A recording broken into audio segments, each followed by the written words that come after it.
श्रीयुतपद वैष्णवांच श्रीरूपं साग्रजातं सहगण रघुनाथान्वितं तं सजीवं साद्वैतं सावधूतं परिजनसहितं कृष्णचैतन्यदेवं श्रीराधा कृष्णपादान् सहगण ललिता श्रीविशाखान्विताश्च हे कृष्ण करुणा सिन्धो दीनबन्धो जगत्पते गोपेश गोपिकान्त राधाकान्त नमस्तुते तप्त कांचन गौरांगी राधे वृंदावनेश्वरी वृषभानुसुते देवी प्रणमामि हरिप्रिये वाञ्छाकल्पतरुभ्यश्च कृपा सिन्धुभ्य एव च पतितानां पावनेभ्यो वैष्णवेभ्यो नमो नमः नमो ॐ विष्णुपदाय कृष्णपृष्ठाय भूतले श्रीमते भक्ति वेदांत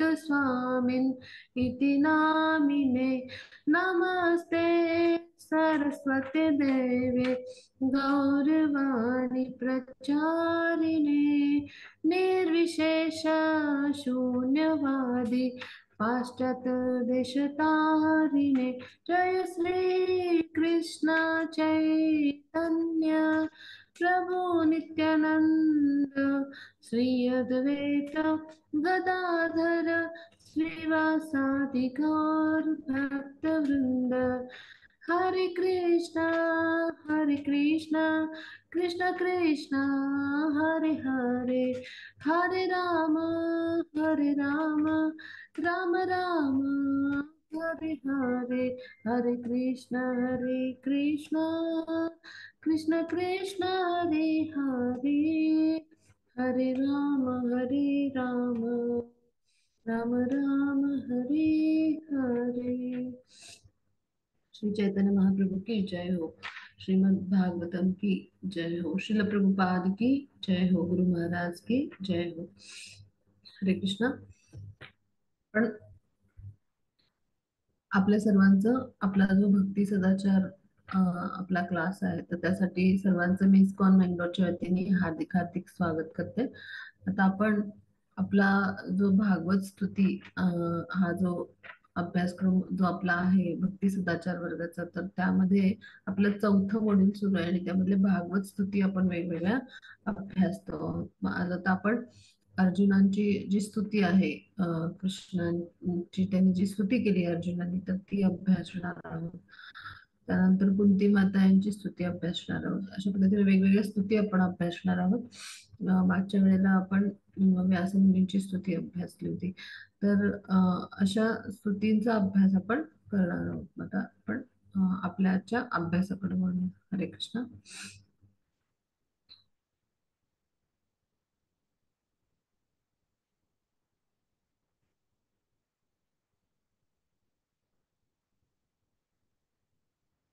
माताजी हिंदी किंवा मराठी तुमच्याकडे जर पीडीएफ असेल तर भागवतातला हिंदी आहे माताजी, हिंदी आहे. हरे कृष्णा। हिंदी आहे माझ्याकडे हा माताजी. मग त्याच्यातच सोपं जाईल दाखवायला। 7वं कॅन्टो आहे ना त्याच्यातलं 7वा 7वा कॅन्टो नाही, 7वा अध्याय हरे माताजी. कृष्णा पहिला स्कंद आहे ना त्याचा 7वा अध्याय आहे तर हम्म. त्याचा 22 ते 25 जे श्लोक आहेत तर ते अर्जुन स्तुती आहेत तर ते उघडले तर जी जी जी माताजी, एकच हा। मिनिट मी माताजी हे करतेय. एकच मिनिट माता.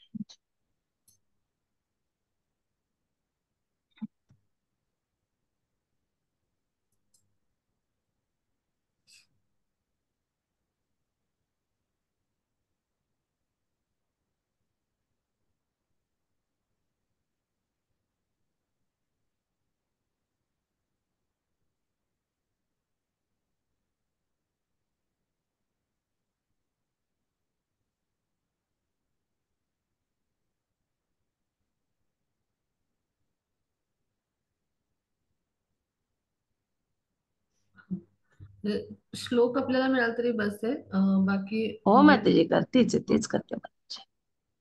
हा पहिलाच अध्याय आहे म्हणजे. त्याच्यावरनं सगळ्यांना ते सोपं जाईल अभ्यासाला। हा.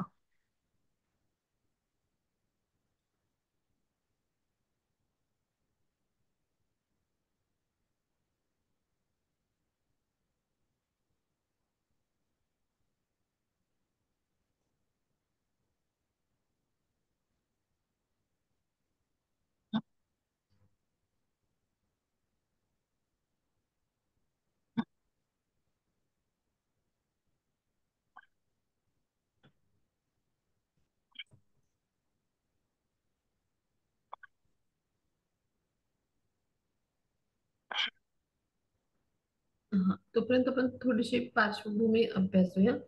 तर आता जो अर्जुन आहे, तर त्याची जी स्तुती आहे तर ती भागवत जो आहे तर त्याच्या जो पहिला स्कंद आहे त्याच्या 7व्या अध्यायातले 22 पासून 25 जे श्लोक आहेत ते अर्जुनांनी स्तुती केलेली आहे बरं का.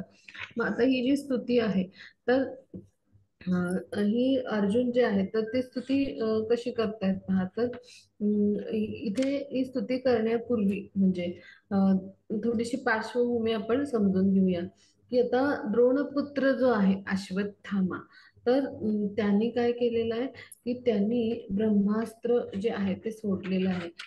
जो उत्तरा जी आहे तर तिच्या गर्भामध्ये अ, जो वंश वाढतोय म्हणजे जो म्हणजे कुरुवंश आपण म्हणू, कारण हे सगळेच काय आहेत, कुरुवंशातले आहेत म्हणजे पांडव किंवा हे जे कौरव आहेत. धृतराष्ट्रांनी त्यांना वेगळं काढले पांडूचे पुत्र म्हणून, पण हे आहेत सगळे जे आहेत 5 पांडव किंवा हे कौरव हे सगळे कुरुवंशाचेच वंशज आहेत ना. मग आता कुरुवंशाचा पुढचा जो वंशज आहे तो उत्तरामातेच्या गर्भामध्ये वाढतो आणि मग तो नाश करण्यासाठी काय करतो अश्वत्थामा, तर ब्रह्मास्त्र सोडतो. मग आता हे जे सगळं आहे तर हे सगळं अर्जुन जाणतोय म्हणजे अशा पद्धतीनं जो अश्वत्थामा आहे तर तो त्यांच्या गुरूंचा पुत्र आहे म्हणजे द्रोणपुत्र आहे. मग आता द्रोणपुत्र म्हणजे कोण, तर आता ब्राह्मण वर्णाचे जे असतात म्हणजे आचार्य जे त्यांचा पुत्र तो म्हणजे ब्राह्मण वर्णामध्ये तो मोडतो. तर ब्राह्मण पुत्र आहे तो. मग आता आपण सोडलेल्या बाणांनी म्हणजे असा जो आताताई ब्राह्मण पुत्र आहे तर त्याचा म्हणजे शिरच्छेद करायचा म्हणजे असं की काय करायचं असं त्याचं म्हणजे विचार प्रक्रिया सुरू असते अर्जुनाची. मग भगवान कृष्ण त्याची परीक्षा घ्यायची ठरवतात. म्हणजे भगवान कसे आहेत, सखा आहेत, मार्गदर्शक आहेत, सारथी आहेत अर्जुनासाठी. आणि मग जेव्हा अशा पद्धतीने अर्जुन जो आहे तर हे जाणतो की हे ब्रह्मास्त्र जे आहे ते आता अश्वत्थाम्याने सोडलेलं आहे. मग तो काय प्रतिज्ञा करतो की अशा आताताई जो ब्राह्मण आहे त्याचा शिरच्छेद करेन मी आणि त्याचे शिर जे आहे तर ते आणून मी तुला भेट करेन, असं तो अर्जुन जो आहे तर तो आपल्या म्हणजे जे पांडव आहेत तर म्हणजे त्यांची पत्नी कोण, तर द्रौपदी. मग द्रौपदी शोक करत असते आपल्या सगळ्या मुलांची झोपलेली असताना ह्या अश्वत्थामाने हत्या केली. आणि मग तिच्या समोर म्हणजे तिचे सांत्वन करताना काय प्रतिज्ञा करतो अर्जुन, तर अशा पद्धतीने त्याने प्रतिज्ञा केलेली असते. मग आता इथे हा भाग समजून घेऊया की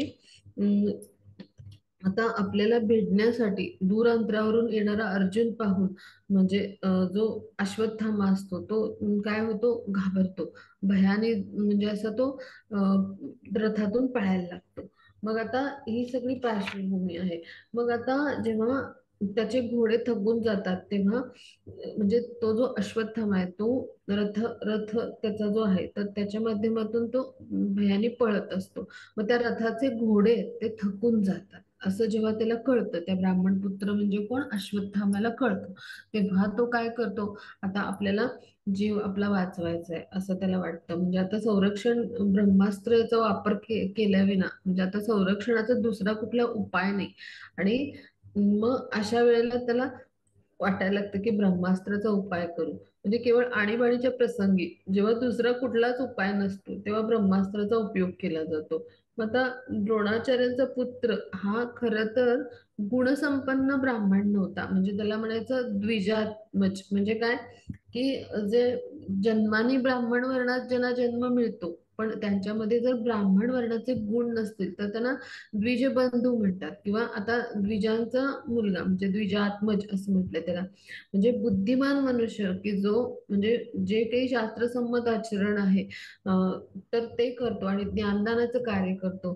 तर अशा व्यक्तीला काय म्हटलं गेलंय, म्हणजे ब्राह्मण वर्णाचा व्यक्ती म्हणजे वंश परंपरागत असं कोणी ब्राह्मण पदवी संपादन नाही करू शकत. म्हणजे अश्वत्थाम्याला म्हणजे ब्राह्मण पुत्र जरी समजलं गेलं म्हणजे ते आचार्य तिचे जे पिता आहेत त्यांचा मुलगा म्हणून ब्राह्मण पुत्र जरी समजलं गेलं तरी त्याच्यामध्ये म्हणजे हे सगळे ब्राह्मणाचे जे गुण आहेत तर हे नाही आहेत. म्हणजे ब्रह्मबंधू म्हणजे काय, तर ब्रह्म म्हणजे भगवान श्रीकृष्ण, म्हणजे तर अशा म्हणजे असे जे आहेत श्रीकृष्ण, तर यांची जो सेवा करणारे असतात असे सगळे, तर त्यांना ब्रह्मबंधू म्हणतात.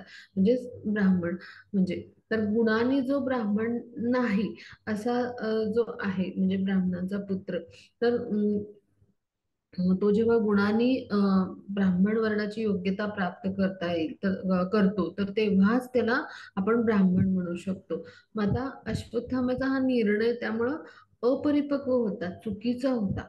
आणि म्हणून त्याला इथं हेतुपुरस्सर म्हणजे आता त्याला इथं जे काही आहे ते संरक्षणासाठी किंवा त्याच्या जीवाच्या संरक्षणाच्या हेतुपुरस्सर त्यांनी हे ब्रह्मास्त्र सोडायचा निर्णय घेतला होता. पण हे अत्यंत चुकीची गोष्ट होती. म्हणजे एखादा जो ब्राह्मण वर्णाचा व्यक्ती आहे तर तो अशा पद्धतीने विचार नाही करेल, हा अपरिपक्व विचार आहे. मग ही चुकीची कृती झाली होती किंवा हे शास्त्रसंमत आचरण नाहीये. आणि त्यामुळे त्यांनी काय केलं की असा आताताईपणे, म्हणजे तो गुणसंपन्न नव्हता. म्हणजे द्रोणाचार्य जसे उत्तम म्हणजे असे ब्राह्मण होते ते, म्हणजे पहा त्याचं उदाहरण पहा. इथे ब्राह्मण हे वर्ण या अर्थानं घेऊया बरं का सगळ्यांनी. तर त्याचं उदाहरण पहा की जेव्हा द्रुपद पुत्र त्यांच्याकडे आला दृष्टद्युम्न, तर त्याला म्हणजे त्यांनी सगळं ज्ञान दिलं. त्यांना माहिती होतं की द्रुपद राजाने हा एक यज्ञ केला की ज्यामध्ये म्हणजे ज्या यज्ञातून असा पुत्र निर्माण त्याला करायचा होता की ज्याद्वारे तो द्रोणाचार्यांची म्हणजे हत्या करेल, वध करेल. ह्यासाठी त्यांना मारण्यासाठीच त्यांनी पुत्रप्राप्ती व्हावी म्हणून द्रुपद राजाने यज्ञ केला होता. आणि त्यातून दृष्टद्युम्न आहे आणि द्रौपदी, तर हे दोघांची निर्मिती झाली होती. पण तरी देखील त्यांच्याकडे जेव्हा शिष्य म्हणून दृष्टद्युम्नला पाठवलं द्रुपद राजाने, तेव्हा त्यांनी हे सगळं सत्य जाणत असूनही त्याला सगळं काही म्हणजे ब्राह्मणाचं एका कार्य काय कार्य असतं ब्राह्मण वर्णाच्या व्यक्तीचं, तर सगळं ज्ञान दान करणं. मग भगवान श्रीकृष्णांच्याकडून आलेलं सगळं दिव्य ज्ञान त्यांनी दिलं होतं पहा. मग हे एका ब्राह्मण आचार्याचं म्हणजे कसं की असं वर्तन असावं, म्हणजे हे शास्त्रसंमत आचरण, असं आचरण हे असणं आवश्यक आहे. पण इथे याच्या विपरीत जो अश्वत्थामा आहे त्यांनी कृत्य केलं होतं. आणि आता हे सगळं जे आहे हे अर्जुन जाणतात.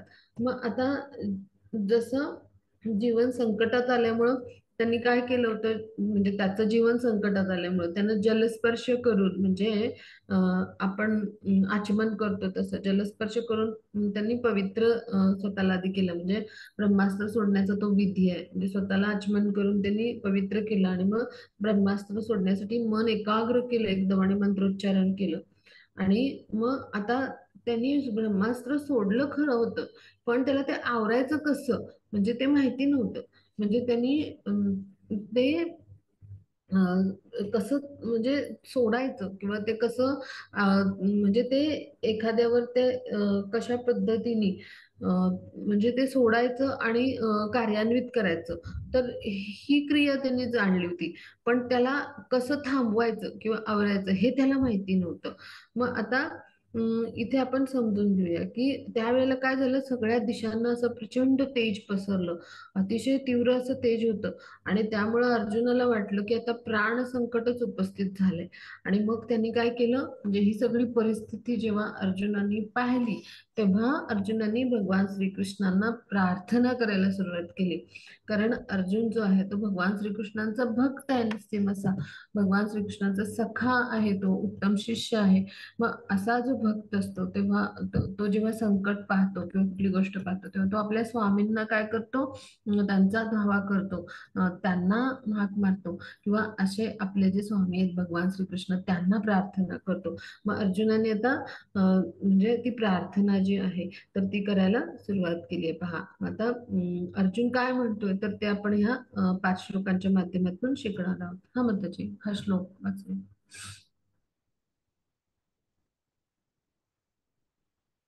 हरे कृष्ण. हरे कृष्ण जी माता जी. हा माताजी हा श्लोक वाचू शकाल? हरे कृष्ण. जी प्रयत्न करते. हे येईल मला. येस. कृष्ण कृष्ण महाबाहो भक्तानां भयङ्कर त्वमेको दयम् आनानाम् अपवर्गोऽसि संसृतेः. हरे कृष्ण. हरे कृष्ण. आता इकडे काय म्हणतात अर्जुन, तर हे भगवान श्रीकृष्ण. आता ते काय म्हणतात पहा, आता अर्जुन जे आहे ते कशा पद्धतीनं कृष्णांना प्रार्थना करतात, तर हे अगदी खूप सविस्तरपणे आपण समजून घेणार आहोत. आणि यातून एखाद्या भक्ताचा भाव कसा असायला पाहिजे हे आपण शिकणार आहोत. अत्यंत महत्वाची ही प्रार्थना. हे 5च श्लोक आहेत, पण इतके सुंदर आहेत हे, की ह्याच्यातून आपल्याला खूप काही शिकता येईल. तर आता ते पहिल्यांदा काय म्हणतात, की तुम्ही सर्व शक्तिमान परमेश्वर आहात. तुमच्या भिन्न भिन्न शक्तींना अंत नाही.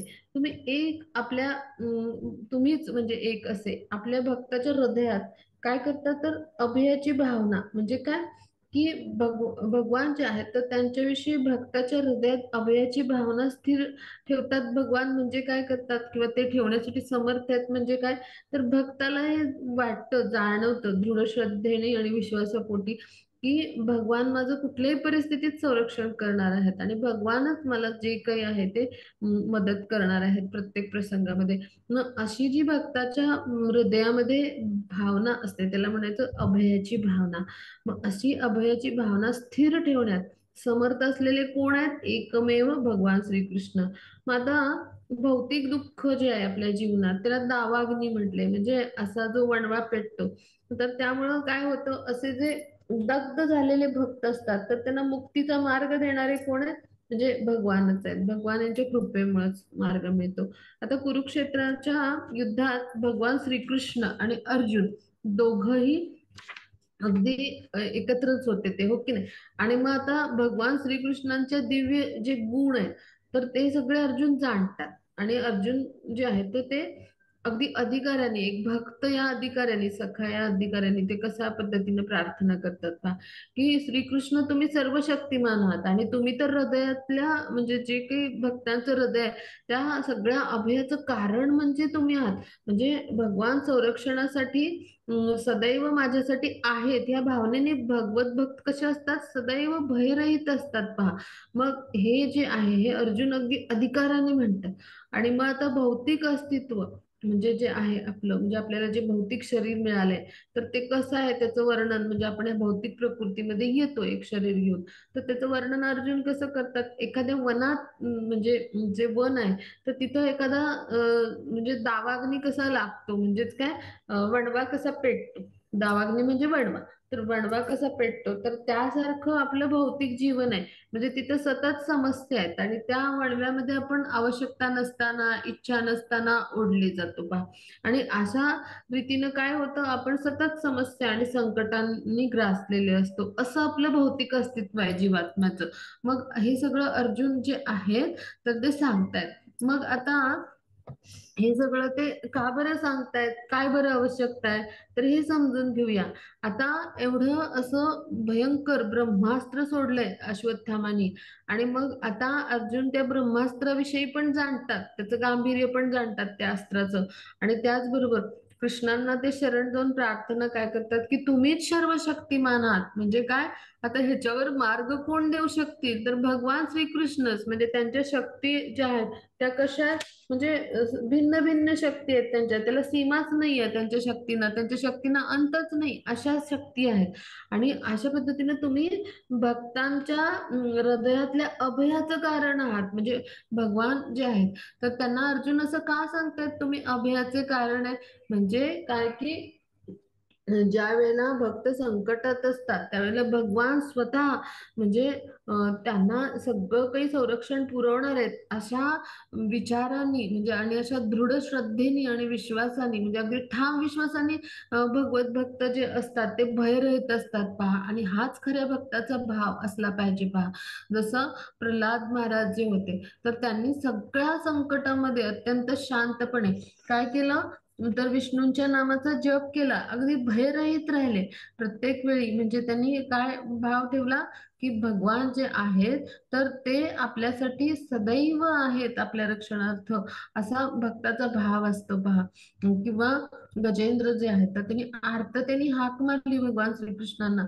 म्हणजे काय, की भक्त जो आहे तो जाणतो की भगवान माझ्यासाठी सदैव आहेत आणि माझं संरक्षण करणार आहेत.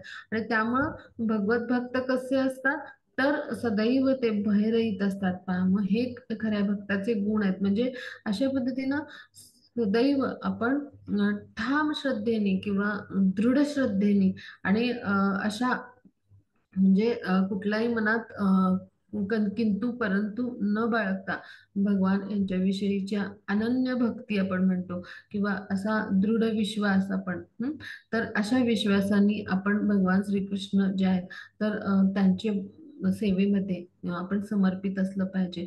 तर असा अर्जुन आहे. आणि म्हणून अर्जुन काय म्हणतो, की तुम्ही प्रत्येक भक्ताच्या जे हृदय आहे ना, तर म्हणजे त्या भक्ताच्या हृदय जे आहे तर त्यासाठी कसे आहात, तर हृदयातल्या अभयाचे तुम्ही कारण आहात, असं अर्जुन म्हणतो. आणि त्यामागे त्याचा काय भाव आहे, तर हा भाव आहे, त्याचा दृढ श्रद्धा कशी आहे, त्याचा ठाम विश्वास कसा आहे, आणि पूर्णतः कृष्णावर कसा अवलंबून असतो एखादा भक्त. तर ह्याचं सगळ्याचं प्रचिती जी आहे किंवा ह्याचं उदाहरण म्हणजे कोण आहेत, तर अर्जुन आहेत पहा. मग असंच आपल्या जीवनामध्ये आपण भक्त म्हणून असलं पाहिजे, किंवा भगवान श्रीकृष्णांची भक्तिमय प्रेमय सेवा करताना अशा दृढ श्रद्धेने आणि ठाम विश्वासाने असलं पाहिजे. आणि भगवान श्रीकृष्णांच्यावरच पूर्णतः आपण अवलंबून असलं पाहिजे. जसं सगळे भगवत भक्त उच्च कोटीचे जे आहे त्यांची उदाहरणं पाहतो आपण, प्रल्हाद महाराज, अर्जुन आहे, तर हे सगळे भगवत जे आहेत तर भगवत भक्त जे आहेत तर हे सगळे भगवान श्रीकृष्णांच्या पूर्णतः आश्रयावर अवलंबून आहेत पहा. मग असा भक्त असतो. आणि म्हणून ते तळमळीने प्रार्थना करतात की तुमच्या शक्तींना काही अंतच नाही, तुम्ही सर्व शक्तिमान आहात आणि भक्तांच्या हृदयातल्या अभयाचे तुम्ही कारण आहात. आणि आमचं भौतिक अस्तित्व कसं आहे, तर जसा अग्नी किंवा त्याचा वणवा पेटतो, किंवा त्या दावाग्नी म्हटलंय, एखाद्या वनामध्ये असा जेव्हा वणवा पेटतो तर त्यामुळं जी परिस्थिती होते त्या वनामध्ये, म्हणजे तिथं असे सगळे म्हणजे जीव आहेत ते ओढले जातात त्या नावाग्नीमध्ये. मग तसंच आमचं भौतिक अस्तित्व आहे, इथं समस्या सगळ्या आहेत आणि इथं गुंतागुंतीचं मानवी जीवन आहे. आणि एक समस्या संपली की दुसरी समस्या, आणि इच्छा नसताना किंवा आपण भाग घेतला नसतानाही एखाद्या समस्येमध्ये ओढले जातो, असं भौतिक अस्तित्व म्हणजे आपलं भौतिक संसारातलं जीवन आहे, बद्ध जीवात्मा म्हणून. आणि मग इथे जे आहेत असे जे भगवान आहेत तर ते कसे आहेत, तर ते जे आहेत तर ते आपल्यावर कृपा करणारे आहेत. म्हणजे ह्या सगळ्याचं उपशम आहे किंवा या सगळ्यावर मार्ग कोण देणारे आहेत, तर श्रीकृष्ण जे आहेत तर ते आपली कृपा करतात भक्तावर एका, तेव्हाच हे सगळं शक्य आहे. आणि मग ती कृपा कशी होते, तर आध्यात्मिक गुरु जे आहेत तर ते भगवान श्रीकृष्णाच्या कृपेमुळे आपल्या जीवनी येतात. आध्यात्मिक गुरु भगवान श्रीकृष्णांच्या कृपेचे कोण आहेत, प्रतिनिधी आहेत. म्हणून आपण श्रील प्रभुपाद यांना काय म्हणतो, तर कृष्ण कृपा मूर्ती असं आपण म्हणतो की नाही. प्रभुपाद यांच्या नावाच्या आधी काय येतं, आपण भगवद्गीतेवर सगळ्यांनी वाचलंय. काय वाचलंय, कृष्ण कृपा मूर्ती. म्हणजे काय, कृष्णांच्या कृपेचं मूर्तिमंत स्वरूप म्हणजे कोण आहेत, तर आपले आध्यात्मिक गुरु असतात, आपले प्रमुख संस्थापक आचार्य श्रील प्रभुपाद आहेत. आणि असे जे आपले आध्यात्मिक गुरु असतात तर ते भगवान श्रीकृष्णांच्या कृपेचं काय असतात, ते प्रतिनिधी असतात एक प्रकारे. आणि ते जेव्हा आपल्या जीवनामध्ये येतात तर तेव्हा काय घडतं, तर ह्या भौतिक अस्तित्वाच्या ज्वाळात आपलं होरपळणारे जे सगळे जीवात्मे असतात त्यांच्या जीवनामध्ये असे जे आध्यात्मिक गुरु येतात, तर ते काय करतात, तर ते असं दयारूपी म्हणजे जे जलसिंचन आपण म्हणतो, आता कुठेही वणवा पेटला, आग लागली, हो की नाही, तर तिथे आपण काय करतो, पाण्याचे फवारे मारतो, हो की नाही, पाणी टाकतो आणि मग ती आग आहे तिचं शमन करतो, त्या अग्नीचं शमन करतो. वणवा आहे तो म्हणजे कशा पद्धतीने शमवता येईल असं आपण प्रयत्न करतो. मग अशा म्हणजे भौतिक अस्तित्वाच्या ज्वाळामध्ये होरपळणारे जे सगळे आपल्यासारखे जीव आहेत, म्हणजे भौतिक अस्तित्वाच्या ज्वाळा म्हणजे काय, आपल्याला जे काही भौतिक क्लेश भोगावे लागतात, तर असे सगळे क्लेश भोगायला लागणारे जे आपल्याला भौतिक संसारात आहेत, तर त्यांना म्हणले भौतिक अस्तित्वाच्या ज्वाळा. आणि मग अशा सगळ्या ज्वाळामध्ये होरपळणारे आपल्यासारखे जे जीवात्मे आहेत, त्यांच्या जीवनी असे जे आत्मसाक्षात्कारच्या स्तरावर उन्नत असलेले आध्यात्मिक गुरु येतात. तर ते काय करतात, तर ते पारदर्शी माध्यमातून, म्हणजे त्यांचा विचार तोच भगवान श्रीकृष्णांचा विचार असतो, आणि भगवान श्रीकृष्णांचा विचार हाच त्यांचा विचार असतो. म्हणजे भगवान श्रीकृष्णांची ते सेवा करायलाच ते आलेले असतात. आणि कृष्णांची सेवा जी आहे तर ती योग्य प्रकारे त्यांचे जे आहेत तर ते प्रतिनिधी म्हणून, म्हणजे प्रमाणित प्रतिनिधी म्हणून शास्त्रांचं प्रमाण देऊन मग भगवान श्रीकृष्णांची जी कृपा आहे तर ती आपल्यावरती त्यांच्या माध्यमातून होत असते पहा.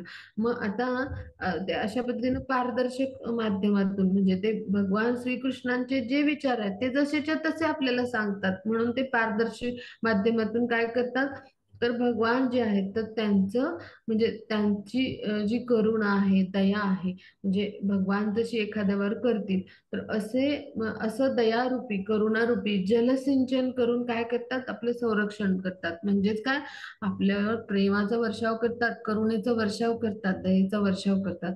असे जे असतात ते आध्यात्मिक प्रमाणित गुरु असतात.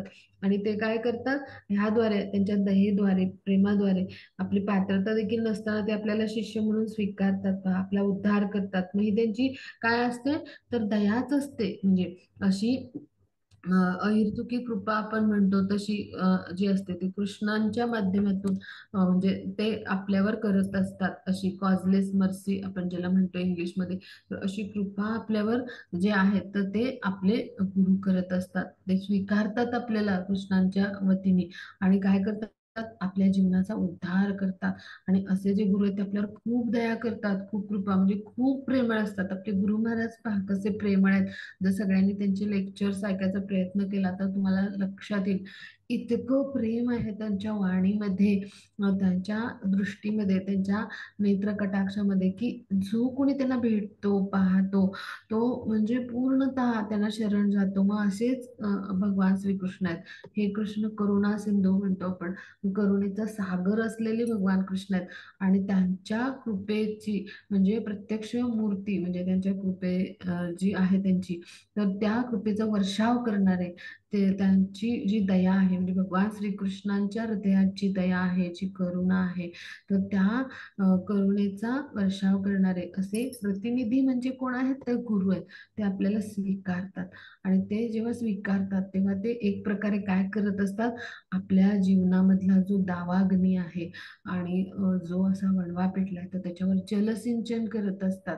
म्हणजे काय, तर दोष शांत करत असतात दावाग्नी, म्हणजे आपल्या मनाला शांती, समाधान देत असतात. कसं देत असतात, तर भगवान श्रीकृष्णांचे पारदर्शी प्रतिनिधी म्हणून, म्हणजे काय, ॲज इट इज असं आहे आपल्या भगवद्गीतेचं नाव, जशी आहे तशी. म्हणजे काय, तर भगवान श्रीकृष्णांचे जे विचार आहेत भगवद्गीतेच्या माध्यमातून असतील, भागवताच्या किंवा इतर म्हणजे जे भगवान श्रीकृष्णांचे जे उपदेश आहेत इतर ग्रंथांच्या माध्यमातून असतील, तर श्रील प्रभुपादांनी जसेच्या तसे पोचवले. मग पारदर्शी प्रतिनिधी म्हणजे काय, तर जसेच्या तसे जे श्रीकृष्णांना सांगायचे ते जसंच्या तसं आपणापर्यंत पोचवून ते काय करतात, आपल्या ह्या भौतिक अस्तित्वाच्या ज्या म्हणजे या जीवनामध्ये एक त्याला दावाग्नी म्हटले, तर इथं ज्या ज्वाला आहेत आपल्याला होरपळवणाऱ्या, म्हणजे ही जी सुखदुःख आहेत, संकट आहेत आपल्या जीवनामधली, हं, तर ह्या सगळ्यातून काय करतात, आपल्याला ते शांती प्रदान करतात. आपल्यावर जलसिंचन करतात, म्हणजे दयेचा वर्षाव करतात, प्रेमाचा वर्षाव करतात, कृपेचा वर्षाव करतात. आणि आपल्याला योग्य ते उपदेश भगवान श्रीकृष्णांचे देऊन, योग्य ते दृष्टिकोन देऊन आपल्याला श्रीकृष्णांच्या भक्तिमय प्रेममय सेवेमध्ये आणतात. आणि असे जे गुरु आहेत ते आपल्याला अशा पद्धतीनं आपल्याला ज्ञान देऊन आपला उद्धार करतात आणि भगवान कृष्णांची भक्तिमय प्रेममय सेवा करायला शिकवतात पहा. मग म्हणून त्यांना काय म्हटले, की ते अशा जलसिंचनाने आपल्यासारख्या अशा भौतिक अस्तित्वाच्या ज्वाळांनी होरपळणाऱ्या जीवांचा काय करतात, उद्धार करतात. मग पहा की असं हे सगळं अर्जुन आहे, तर हे सगळं अर्जुन ह्या एका श्लोकातून त्यांच्या पुढे व्यक्त करतो का श्रीकृष्णापुढे, त्यांच्या पुढे प्रार्थना करतोय पहा. म्हणजे अर्जुन जो आहे तो किती शुद्ध भक्त आहे पहा. आणि तो किती अधिकारवाणीनं हे सगळं का श्लोकातल्या 4 ओळींच्या माध्यमातून हे व्यक्त करतोय पहा. म्हणजे 2च ओळी आहेत खरं तर, श्लोक जर अर्धा अर्धा केला तर 4 ओळी होतील. तर म्हणजे अशा उच्च कोटीचा जो भक्त आहे किंवा अशा उच्च कोटीचे जे भक्त आहेत त्यांच्या प्रार्थना देखील आपल्या हृदयाच्या शुद्धी करणारे असतात, आणि म्हणून ह्या स्तुती आपण जाणतो, ह्या स्तुती आपण अभ्यासतो. तर हा अभ्यासक्रमाचा भाग म्हणून नाही अभ्यासतो, तर आपल्या हृदयांची शुद्धी करण्यासाठी, आपले हृदय कोमल बनवण्यासाठी अशा भक्तांच्या प्रार्थना आहेत त्या आपण अभ्यासणं आवश्यक आहे. आणि आपण कशा पद्धतीने श्रीकृष्णांना शरण जाऊ शकतो, कशा पद्धतीने श्रीकृष्णांची भक्तिमय प्रेममय सेवा करू शकतो, हा भाव विकसित करणं आवश्यक आहे. आणि हा भाव या प्रार्थना आणि स्तुतींच्या माध्यमातून आपण शिकण्याचा प्रयत्न करतो आहोत. आता पुढे जाऊ आपण. हा मग त्याची पुढची स्लाइड, पुढचा श्लोक घेऊया. हरे कृष्ण.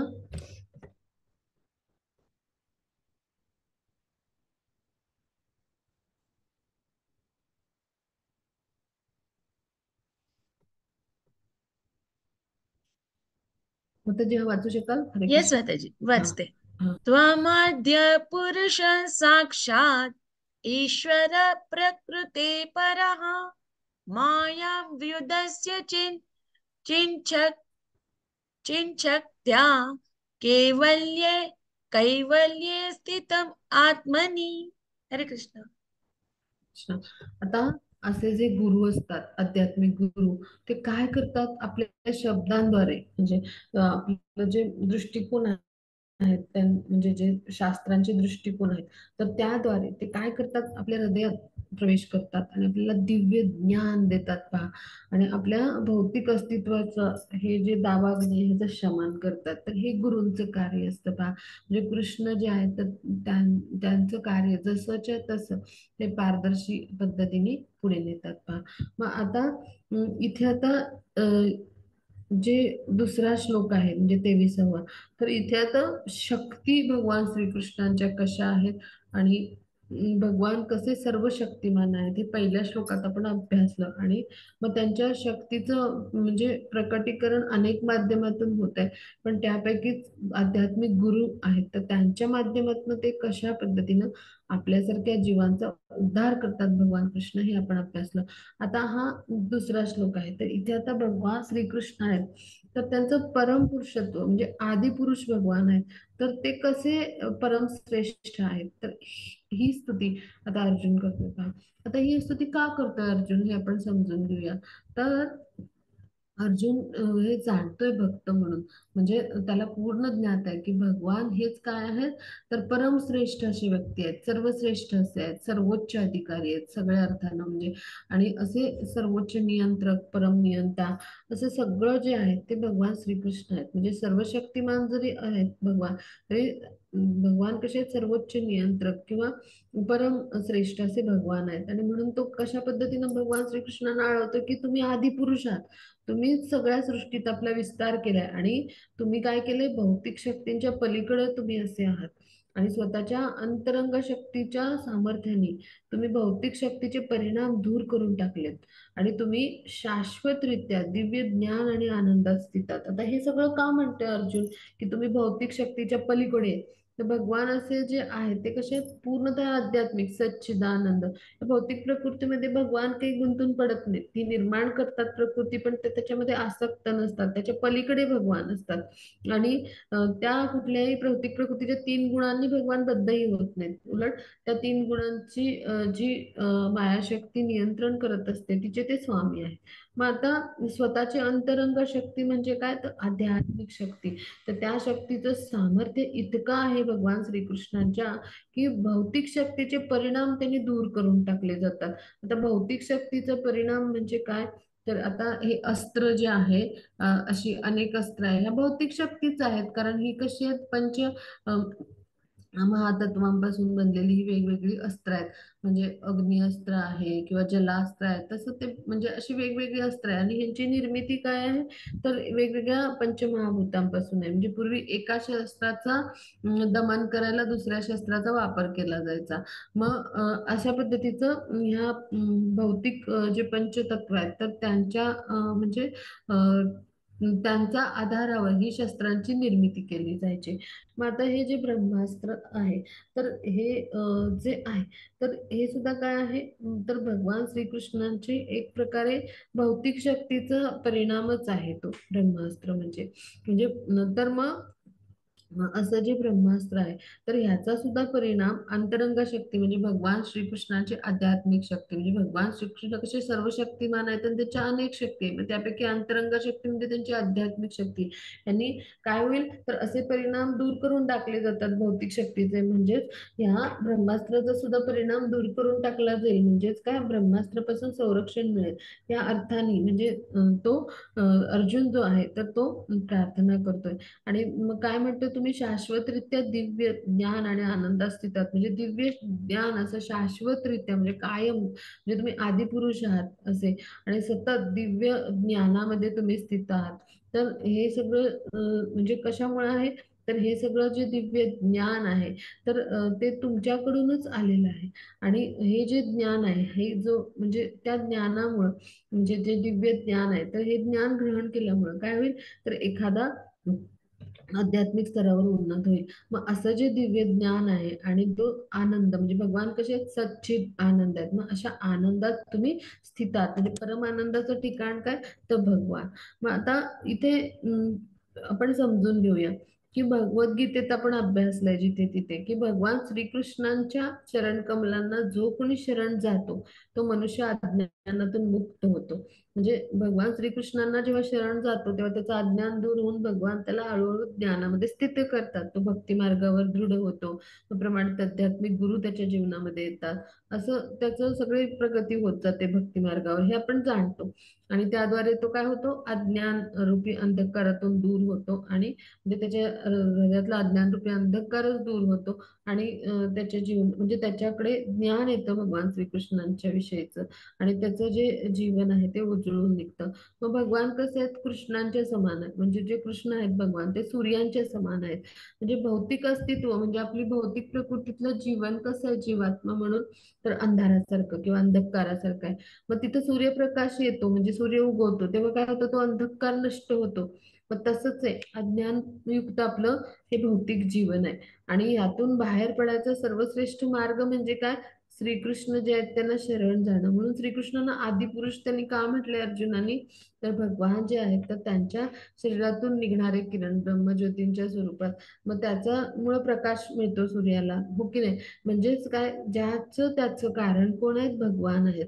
आणि असे आदिपुरुष आहेत की त्यांच्याकडूनच सर्व म्हणजे निर्मिती झाली. मग आपल्या स्वतःच्या म्हणजे वेगवेगळ्या रूपांचा, म्हणजे भगवान श्रीकृष्णाचे विष्णू जे रूप आहे, म्हणजे स्वांश विस्तार किंवा अशी जे विस्तार रूप आहेत, म्हणजे सगळं सर्वस्थित विष्णू रूप जे त्यांचं आहे, तर असे स्वांश विस्तार पण भगवान स्वतःच करतात. आणि स्वतःच्या असंख्य भगवत रूपामध्ये ते काय करतात, तर स्वतःला विस्तारित करतात. किंवा भिन्न जीवात्मामध्ये म्हणजे दुय्यम विस्तार स्वतःचा, विभिन्न अंश आहोत आपण, तर त्यामध्ये विस्तारित करतात. पण ह्या सगळ्यांमध्ये कृष्ण हेच कोण आहेत, आदिपुरुष आहेत. आणि त्यांच्यापासूनच जर हे सगळं प्रकट झालंय, तर भगवान कसे आहेत, सर्व व्यापक आहेत. आणि हे आपण जे काही पाहतो, तर हे 10व्या अध्यायामध्ये त्यांच्या विभूतीमध्ये ते म्हणतात की हे फक्त माझं काही अंशिक रूपच आहे, म्हणजे फक्त माझ्या एका अंशातूनच हे निर्माण झालंय असं भगवान सांगतात पहा. म्हणजे इतक्या दिव्य विभूती आणि इतकं सगळं म्हणजे काही सर्वव्यापी दिसतं आपल्याला, तर ते सगळं फक्त केवळ एका अंशातूनच भगवान श्रीकृष्णांच्या निर्माण झालंय. आणि म्हणून भगवान हेच काय आहेत, परमात्मा आहेत, परम भगवान आहेत. आणि त्यांचा भौतिक प्रकृतीमध्ये जी काही आपली कर्म घडत असतात जीवात्मा, किंवा त्याची कर्मफळ यांच्याशी संबंध नसतो, ते फक्त साक्षी असतात. आणि ते प्रत्येक कर्म जो जीवात्मा आहे, तर ते म्हणजे त्याची जबाबदारी जी आहे किंवा त्याची कर्मफळ, तर ते प्रत्येक जे आहे, तर त्यासाठी कारणीभूत असा कोण असतो, तर जीवात्मा म्हणजे आपण असतो. तिथे भगवान श्रीकृष्णांना काही त्याच्याशी कर्तव्य नसतं पहा. म्हणजे भौतिक उत्पत्तीपासून भगवान दूर आहेत. आणि अशा पद्धतीनं भगवान जे आहेत ते आपल्या जीवाच्या कुठल्याही कर्मामध्ये ते म्हणजे ते तिथे काही ढवळाढवळ करत नाही. त्याला स्वतंत्र असं अस्तित्व दिलं गेलंय आणि त्यानुसार तो कर्म करतो आणि त्याची जी फळं असतात त्यामध्ये तो बांधला जातो. मग आता ह्यातून आपण काय समजून घ्यायचं तर म्हणजे प्रत्यक्ष एक जेव्हा सूर्य उपस्थित असतो तेव्हा अंधकार बिलकुलही राहत नाही पहा. म्हणजे मग सूर्य कसा आहे पूर्ण प्रकाशमय आहे, तसंच भगवान जिथे आहेत तर तिथे म्हणजे संपूर्णतः सगळं काही आनंदमय आहे. म्हणजे भौतिक अस्तित्वाच्या पलीकडे असलेले भगवान जेव्हा एखाद्याच्या जीवनी येतात, म्हणजे भगवान जे आहेत तर त्यांच्या चरण कमलांशी एखादा जेव्हा स्वतःला समर्पित करतो तर तो जो आहे तर तो भगवान श्रीकृष्ण जे आहेत तर त्यांच्या कृपेमुळे परम दिव्य आनंदामध्ये स्थित होतो पहा. म्हणजे काय प्राकृतिक जे गुण आहेत भौतिक प्रकृतीचे किंवा प्राकृतिक गुण म्हणतो आपण ते, तर ते फार गुंतागुंतीचे आहेत, आपल्याला भौतिक बंधनात बांधणारे आहेत. पण भगवान जे आहेत तर ते सर्व शक्तिमान असे आहेत. त्याचबरोबर ते आदी पुरुष आहेत, म्हणजे त्यांच्यापासूनच हे सगळं निर्माण झालंय. आणि म्हणून भगवान कसे आहेत परम आहेत, म्हणजे सर्वश्रेष्ठ आहेत. आणि त्यांच्या अनेकविध शक्ती आहेत. त्या शक्तीमधून ते काय करतात, ते भौतिक जगाची निर्मिती करतात. तर भौतिक जगाचं म्हणजे त्याला धारण करतात आणि संहार करतात. मग या सगळ्या क्रिया ज्या आहेत त्या भगवान यांच्या इच्छेनेच घडतात पहा. भौतिक प्रकृती निर्माण होते, तिचा विकास होतो आणि ती नष्ट होते. म्हणजे भगवान श्रीकृष्णाने भौतिक सृष्टीला स्पर्शही करायला लागत नाही. मग तसं त्यांच्या धामामध्ये ते शाश्वत आणि अशा त्यांचं जे चिन्मय धाम आहे, म्हणजे काय गोलोकवृंद, तर तिथे आनंदमय असं त्यांचं जे धाम आहे तर तिथे ते आपल्या वेगवेगळ्या लीला करण्यात रममाण असतात पहा.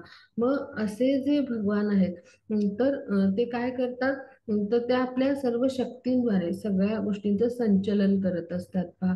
मग आता तिथलं जे जगत आहे आध्यात्मिक जगत, तर तिथं कुठल्या प्रतिनिधीची काही आवश्यकता नसते. पण इथं भौतिक जगत आहे, इथे मात्र काय होतं की गुरु जे आहेत आध्यात्मिक गुरूंच्या माध्यमातून भगवान काय करतात, ते जरी सर्व शक्तीने समृद्ध असले तरी भगवान त्यांच्या माध्यमातून आपल्यावर काय करत असतात, कृपा करत असतात. मग अशी भगवान श्रीकृष्णांची कृपा एखाद्या भक्ताच्या जीवनी आध्यात्मिक गुरु जेव्हा येतात तेव्हा घडते. मग आता हे सगळं अर्जुन जाणतोय. मग आता पुढे जाऊन तो काय प्रार्थना करतो, आपण तिसऱ्या श्लोकात अभ्यास करूया. म्हणजे किती गांभीर्यपूर्वक प्रार्थना आहेत पहा. आणि अर्जुन ह्या सगळ्या प्रार्थनांतून किती उत्तम पद्धतीने श्रीकृष्णांना आळवतोय पहा. की ते आपले स्वामी आहेत आणि आता त्यांचं मार्गदर्शन त्याला मिळणं आवश्यक आहे की ह्या परिस्थितीमध्ये आपण काय करायचंय. तर आता ह्या श्लोकातून आपण अभ्यासूया. हा माताजी, हा श्लोक आपण वाचायचा प्रयत्न करू. हरे कृष्ण. हरे कृष्णा. हा. स एव जीवलोकस्य माया मोहित चेतसः विदत्से स्वेन वीर्येण श्रेयो धर्मादिलक्षणम्. हरे कृष्णा. हरे कृष्ण. आता हा 24वा श्लोक आहे. तर इथे आता भगवान जे आहेत तर म्हणजे त्यांचं कार्य आपण कसं घडतं, आदिपुरुष आहेत ते परमश्रेष्ठ असे भगवान आहेत तर ते आपण पाहिलं. त्यानंतर ते गुरूंच्या माध्यमातून कशी कृपा करतात हे आपण 22व्या श्लोकात पाहिलं. मग आता भगवान श्रीकृष्णांची आता कृपा कशी होते हे आपण पाहणार आहोत. म्हणजे हा थोडासा क्रम सगळ्यांनी लक्षात घेऊया. हा पहिल्यांदा आपण 22व्या श्लोकामध्ये काय पाहिलं की भगवान श्रीकृष्ण हे कसे सर्वशक्तिमान आहेत आणि मग त्यांची जी कृपा आहे ती गुरूंच्या माध्यमातून ते कशा प्रकारे करतात आणि गुरु आपल्या जीवनी कसे येतात. मग भगवान श्रीकृष्ण आदिपुरुष आहेत आणि मग त्यांच्या अंतरंग शक्तीनं सगळ्या भौतिक शक्तींचे परिणाम ते दूर करणारे आहेत असे भगवान आहेत.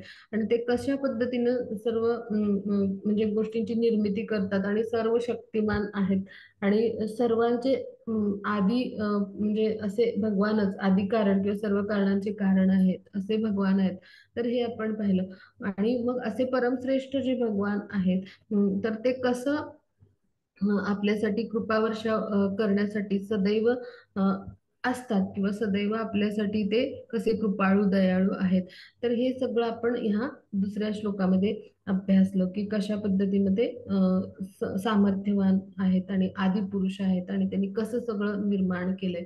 मग आता हा तिसरा श्लोक आहे, तर तो आपल्याला आता ही जी कृपा करतात भगवान, असे सर्व सामर्थ्यवान आहेत, सर्वोच्च नियंत्रक आहेत, मग स्वतःच्या अंतरंग शक्तीच्या सामर्थ्यानं सगळे भौतिक शक्तीचे परिणाम दूर करून टाकणारे असे भगवान आहेत.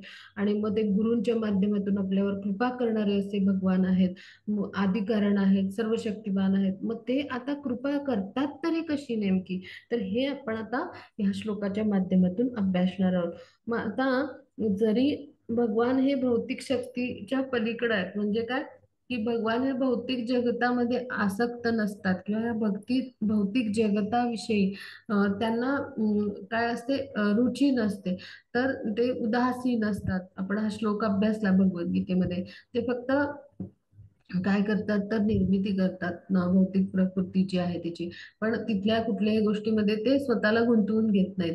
तर त्याच्या पलीकडे असतात ते, म्हणजे एखादा तटस्थ न्यायाधीश कसा असतो किंवा अशा पद्धतीने ते अलिप्त असतात. त्यांचं स्वतंत्र अस्तित्व असतं आणि ते आपल्या स्वतंत्र अस्तित्वानुसार आपल्या ज्या आध्यात्मिक स्तरावर लीला आहेत, आध्यात्मिक जगतामध्ये, त्यामध्ये ते पूर्णतः रममाण असतात. मग असे जे भगवान आहेत, तर ते ह्या आपल्या भौतिक सगळ्या शक्तींच्या सीमेपलीकडे आहेत. म्हणजे भौतिक कुठली शक्ती भगवान श्रीकृष्णांना बांधू नाही शकत. त्यांच्या शक्तीच्या विस्ताराने त्यांनी हे सगळं भौतिक जगताचं नियंत्रण केलेलं आहे. त्यांच्या विविध शक्ती आहेत भौतिक, त्यांचा विस्तार करून ते काय करतात, त्यांचं नियंत्रण करतात या भौतिक जगताचं. किंवा भौतिक आणि आध्यात्मिक शक्ती यांच्या संयोगाने ते काय करत असतात, सर्वांचं नियंत्रण करत असतात. मग आता असे जे भगवान आहेत, तर ते आपल्यासारखे जे भ्रमित बद्ध जीव आहेत, तर त्यांचं कल्याण करण्यासाठी काय करत असतात, तर धर्माने ज्या काही सांगितलेल्या चार गोष्टी आहेत किंवा धर्मतत्व आहेत, तर त्यानुसार म्हणजे एखाद्या जीवात्म्याला कशा पद्धतीनं मुक्त करता येईल, तर अशा पद्धतीनं म्हणजे त्याला मुक्ती देण्यासाठी भगवान कार्य करत असतात. मग आता हे समजून घेऊया की कसं. तर आता पूर्ण पुरुषोत्तम भगवान श्रीकृष्ण जे आहेत, तर त्यांची अकारण कृपा, म्हणजे काही कारण नसताना, आपण पात्र नसताना किंवा अहेतुकी कृपा आपण म्हणतो, म्हणजे आपली पात्रता नसताना ते काय करतात, तर आता चार प्रकारे कशा पद्धतीनं आपल्यावर ते म्हणजे आपल्या उद्धारासाठी, आपल्यासारख्या बद्ध जीवांच्या अत्यंतिक कल्याणासाठी किंवा उद्धारासाठी धर्माने जी लागू केलेली म्हणजे चार मुक्तीची तत्व आहेत, तर त्याचं ते कसं निर्वाह करतात, म्हणजेच काय, धर्मसंमत जे आचरण आहे, तर त्यानुसार चार प्रकारे किंवा ती त्यांनीच सगळी म्हणजे धर्मतत्व प्रस्थापित केले. तर त्या चार प्रकारे, अशा चार धर्मतत्वांच्या द्वारे ते कशा पद्धतीनं आपल्यासारख्या बद्ध जीवांचं कल्याण करतात, ते ह्या श्लोकामध्ये आहे. तर पहिलं आहे की ते काय करतात, तर भगवान जे आहेत, तर ते आपल्या अकारण कृपेने प्रकृतीचे तीन गुण आहेत ह्याच्या प्रभावाखाली न येता, म्हणजे ते या कधी प्रभावाखाली येतच नाहीत, कारण ते कसे आहेत, पूर्णतः आध्यात्मिक आहेत. मग अशा पद्धतीनं ते न येता, या तीन गुणांच्या प्रभावाखाली न येता किंवा बद्ध न होता असं स्वतःचं अस्तित्व ते राखत असतात, आध्यात्मिक असं सच्चिदानंद असे भगवान आहेत.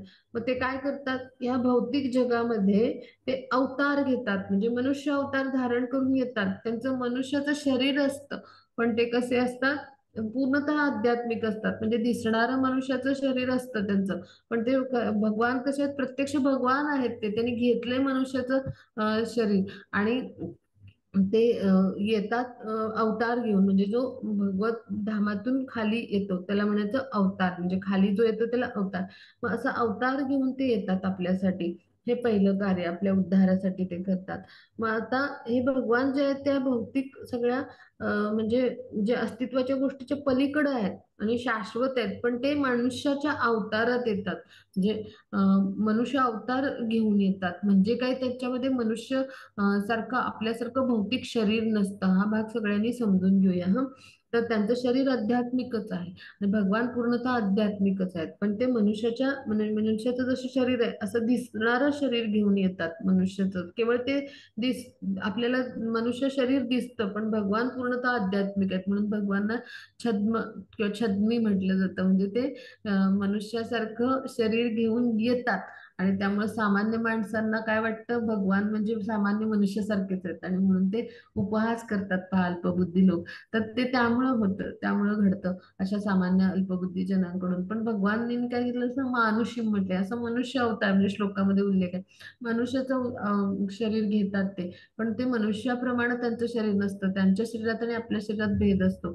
आणि असा अवतार म्हणजे प्रकट ते करतात, म्हणजे वेगवेगळे जे भगवान श्रीकृष्णांचे अवतार आहेत. पण ते तेव्हा कसे असतात, पूर्णतः परिपूर्ण अशा आध्यात्मिक रूपामध्ये असे भगवान जे आहेत तर लीला करण्यासाठी येतात अवताराच्या रूपात. मग अशा पद्धतीनं आपल्यासारख्या जीवांचं हे कल्याणासाठी ते अवतार रूपात येतात. मग आता दुसरं काय आहे की ते केवळ म्हणजे मायाशक्तीने मोहित झालेले जे असे पतित आत्मे आहेत, तर त्यांच्या उद्धारासाठी काय होतात, ते अकारण कृपेनं अवतीर्ण होतात. दुसरं आता उद्दिष्ट काय आहे, दुसरं तत्व काय आहे, की मायाशक्तीनं असे मोहित झालेले जे पतित जीव आहेत, तर म्हणजे ह्या सगळ्या पतित जीवात्म्यांचा उद्धार करण्यासाठी ते आपल्या अकारण कृपेनं काय होतात, या पृथ्वी लोकावर किंवा भूतलावर अवतरित होतात. म्हणजे दुसरं तत्व झालं, म्हणजे अशा पद्धतीने ते अवतरित होतात. मग आता बद्ध जीवांना भौतिक शक्ती ज्या आहेत, तर त्या भौतिक शक्ती म्हणजेच काय, भगवान श्रीकृष्णांच्या भौतिक शक्तींची बाधा झालेली असते असं म्हटलंय. आणि त्यामुळे ती खोटी कारणं काय करतात, पुढे करतात आणि सुख आहे तर ते उपभोगायचा प्रयत्न करतात. तर बद्ध जीव म्हणजे आपल्यासारखे जीव. भौतिक शक्तीची बाधा म्हणजे तीन गुणांनी आपण भौतिक जी शक्ती आहे भगवंतांची, ती मायाशक्ती, तिच्या तीन गुणांनी आपण काय आहोत, बांधले जातो, म्हणजेच तिची बाधा झालेली असते. आणि मग आता खोटी कारणं म्हणजे काय, की आपण काय करतो, की भगवान श्रीकृष्णाशी असलेलं आपलं नातंच विसरतो आणि आपण इंद्रिय तृप्तीच्या गोष्टी करतो. आणि मग खोटी कारण पुढं करतो म्हणजे काय, की आपण फक्त सुखाचा उपभोग करण्याच्या म्हणजे इंद्रिय तृप्ती करण्याच्याच गोष्टी ज्या आहेत तर त्या करतो, किंवा इंद्रिय उपभोग करण्याचाच इच्छा आपण व्यक्त करतो. मग आता असा जो जीव आहे, तर तो कधीच असं कुठलंही सुख आहे तर ते घेण्यासाठी समर्थ नाही. तो केवळ भगवान श्रीकृष्णांचा शाश्वत दास आहे हे तो विसरतो. आणि आपली स्थितीच विसरतो तो, की भगवान आपले स्वामी आहेत आणि जे आपलं स्थान आहे तर ते आपण शाश्वत त्यांचे सेवक आहेत. आणि त्यामुळे तो हे सगळं भौतिक जगाचा उपभोग घ्यायचा प्रयत्न करतो. म्हणजे तो कसा आहे, भ्रमात आहे. मग असा जो भ्रम आहे ना, तर तो म्हणजे आणि तो त्या भ्रमाद्वारे तो उपभोग घ्यायचा जो प्रयत्न करतोय, तर हा जो भ्रम आणि हा भोग घेण्याचा खोटा भाव, म्हणजे ही जी इच्छा, म्हणजे त्याला म्हटले भोक्तृत्वाचा खोटा भाव, तर तो काढून टाकायला भगवान अवतरित होतात पहा. म्हणजे काय, तर भगवत धाम जे आहे, तर तिथून ते भगवान आपल्याला मार्गदर्शन करण्यासाठी, पथप्रदर्शन करण्यासाठी, म्हणजे मार्ग देण्यासाठी अवतरित होतात पहा. आणि कशासाठी अवतरित होतात, तर आपला हा जो उपभोगी स्वरूपाचा खोटा भाव आहे ना, तर त्याला भोक्तृत्वाचा भाव, का तर आपण स्वतः भ्रमातच आहोत.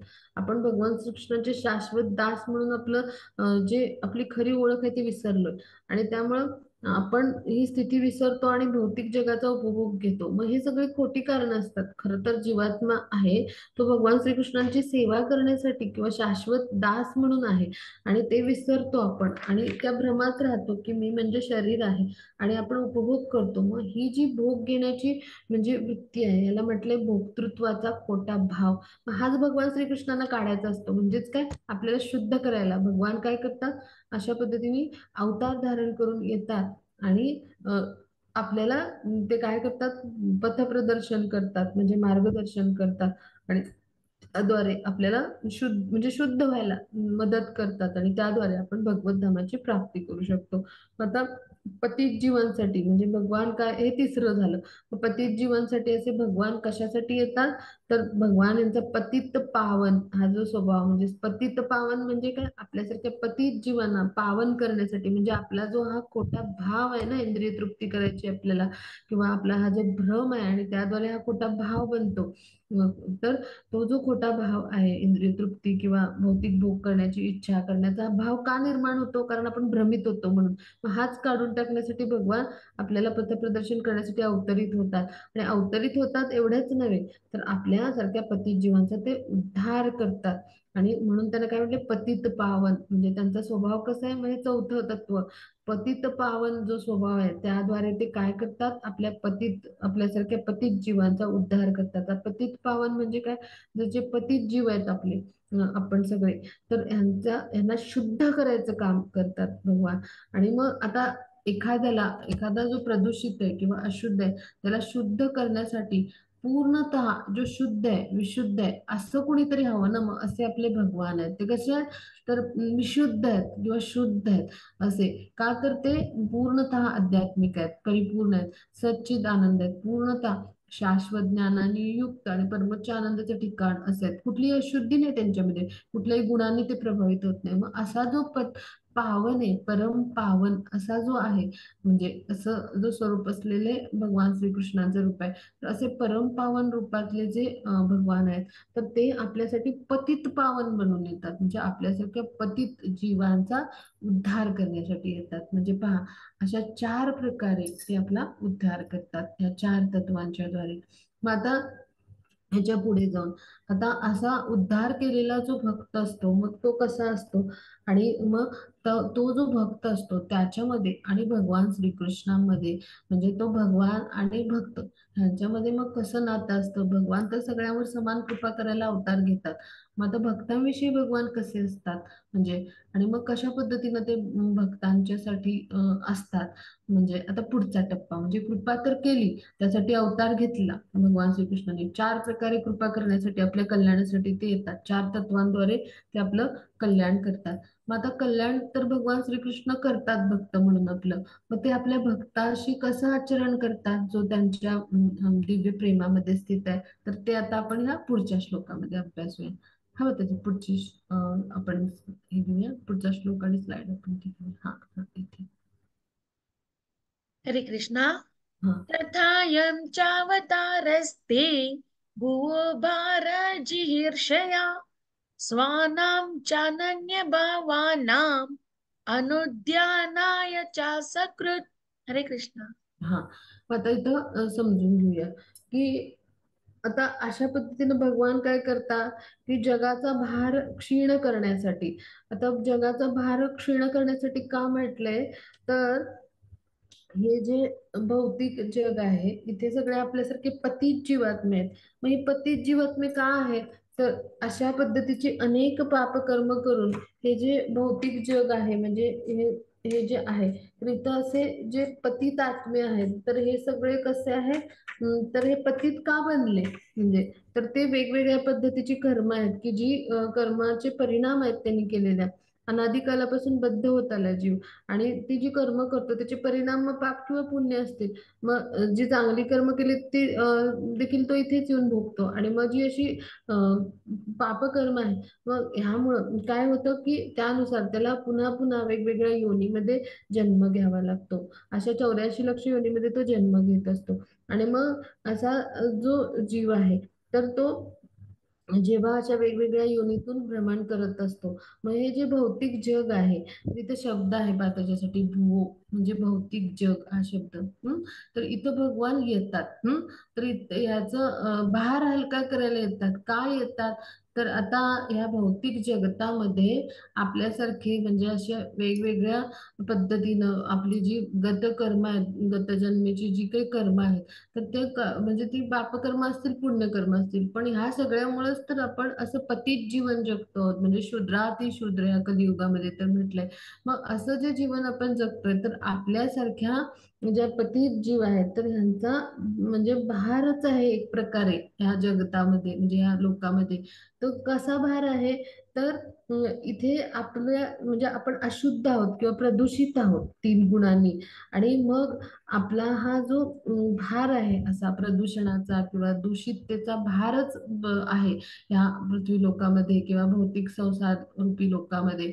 तर ह्या भौतिक जगतामधला हा जो भार आहे ना, हा कमी करण्यासाठी, म्हणजेच काय, आपल्याला शुद्ध करण्यासाठी, आपल्याला ह्या 3 गुणांच्या बंधनातून मुक्त करण्यासाठी. आणि म्हणून इथं शब्द काय वापरलाय, जगाचा भार क्षीण करण्यासाठी. आणि विशेषतः ते काय करतात, की असे जे भक्त आहेत, की जे भगवान श्रीकृष्णांच्या स्मरणात सतत मग्न असतात, अशा अनन्य भक्तांच्या म्हणजे ते हृदयामध्ये म्हणजे ते लाभासाठी अवतरित होतात. म्हणजेच काय की असे जे अनन्य भक्त आहेत तर त्यांना काय करतात, त्यांच्यावर ते कृपा करतात, त्यांची शुद्धी करतात आणि त्यांच्या हृदयामध्ये ते अवतरित होतात. म्हणजे काय तर त्यांना ते असं शुद्ध ज्ञान देतात. आपण चतुश्लोकी गीतेमध्ये अभ्यासलं की काय सांगितलं, ज्ञानदीपेन भास्वता. म्हणजे काय की हृदयामध्ये जे भगवान असतात प्रत्येकाच्या स्वरूपात, प्रत्येकाच्या हृदयात परमात्मा स्वरूपात ते काय करतात, ज्ञानरूपी म्हणजे दीपक आहे किंवा ज्ञानरूपी म्हणजे अशा प्रकाशाने त्याचं जे हृदय आहे अंधकार रूपी, म्हणजे त्याचं जे अज्ञान रूपी अंधकार रूपी जीवन आहे तर ते काय करतात, उजळून टाकतात. ज्ञानदीपेन भास्वता असं म्हटलंय. म्हणजेच काय तर त्याचं अज्ञान सगळं दूर करतात. म्हणजे भौतिक प्रकृतीच्या 3 गुणांच्या बंधनातून त्याला दूर करतात. म्हणजे त्याला काय करतात, मुक्त करतात. आणि मग त्याला अशा दिव्य ज्ञानामध्ये स्थित करतात. त्याच्या जीवनी गुरु येतात. भगवान आतून चैत्य गुरु म्हणून ज्ञान देतात. त्याच्या जीवनी गुरु येतात. आणि असा जो भक्त आहे तो गुरूंच्या मार्गदर्शनाखाली, असे जे प्रमाणित आध्यात्मिक गुरु आहेत त्यांच्या मार्गदर्शनाखाली काय करतो, भक्तिमय प्रेममय सेवेद्वारे श्रीकृष्णाच्या कृपेस पात्र होतो. म्हणजेच काय, अशा पतित जीवांचा जो भार आहे ना, दूषित जीवांचा, म्हणजे दूषित आहोत आपण 3 गुणांनी, प्रदूषित आहोत 3 गुणांनी, तर हा जो भार आहे प्रदूषित झालेला, हा जो आहे क्षीण करण्यासाठी, कमी करण्यासाठी. म्हणजेच काय की जेव्हा भगवान अशा पद्धतीनं येतील आपल्यासाठी अवतरित होऊन, तर तेव्हा ते काय करतात, तर आपल्यासारख्या पतित जीवांचा उद्धार करतात. त्याचबरोबर आता आपण ह्याच्या आधी अभ्यासलं की आपले प्रतिनिधी म्हणून ते आध्यात्मिक जे गुरु आहेत त्यांच्या माध्यमातून आपण कृपा करतात. मग ह्या सगळ्या कार्याद्वारे ते काय करतात, तर आपल्यासारख्या दूषित प्रदूषित चेतना असलेल्या, म्हणजे जे पतित जीव म्हटले, तर हे जे असतात हे यांचा भारच असतो एक प्रकारे ह्या जगतामध्ये, भौतिक जगतामध्ये, कारण आपण प्रदूषित असतो. मग हा भार हलका क्षीण करण्यासाठी भगवान काय करतात, अशा पद्धतीने अवतरित होतात. आणि मग आपली ते काय करत असतात, तर त्यांचे जे विचार आहेत, उपदेश आहेत, त्याद्वारे आपली शुद्धीच होत असते त्यांच्या अकारण कृपेमुळे. मग ती कृपा 4 प्रकारे कशी करतात आपण आधीच्या श्लोकात अभ्यासलं. मग आता असे जे भगवान आहेत तर ते अशा त्यांचे विशेष भक्त जे आहेत, मग की त्यांनी असा भार हलका केला. म्हणजे काय केलं, तर आपल्याला प्रकृतीच्या 3 गुणातून मुक्त करून आपल्याला शुद्ध भक्त बनवलं. मग ते आपल्या गुरूंच्या माध्यमातून ते आपल्यावर अशी कृपा केली त्यांनी. मग असे जे त्यांचे शुद्ध भक्त आहेत ते सदैव श्रीकृष्णांच्या स्मरणात मग्न असतात. म्हणजे अनन्य भक्त म्हटले असे. मग त्यांच्या लाभासाठी भगवान काय करतात, तर अवतरित झालेले असतात. मग आता भगवान जे आहेत तर ते आपल्या भक्तांसाठी पक्षपाती असतात थोडे. म्हणजे आता ते सगळ्यांसाठी समान आहेत. जसा पाऊस सगळीकडे समान पडतो, हो की नाही, म्हणजे जो मेघ असतो आकाशातला तो पूर्ण भरला तर तो कसा सगळीकडे समान वृष्टी करतो. एखाद्या तलावात तितकंच पाणी पडेल, तितकंच एखाद्या नदीमध्ये पडेल, तितकंच एका पाषाणावर, तितकंच एका शेतामध्ये, अशी समान वृष्टी करतो. असेच भगवान आहेत, सर्वांवर समान करुणा कृपा. पण त्यांचे जे भक्त आहेत त्यांच्यासाठी ते विशेष कृपा करतात. म्हणजे असे जे भगवान आहेत, तर त्यांचा कल हा त्यांचे असे जे शुद्ध भक्त आहेत त्यांच्याकडे असतो.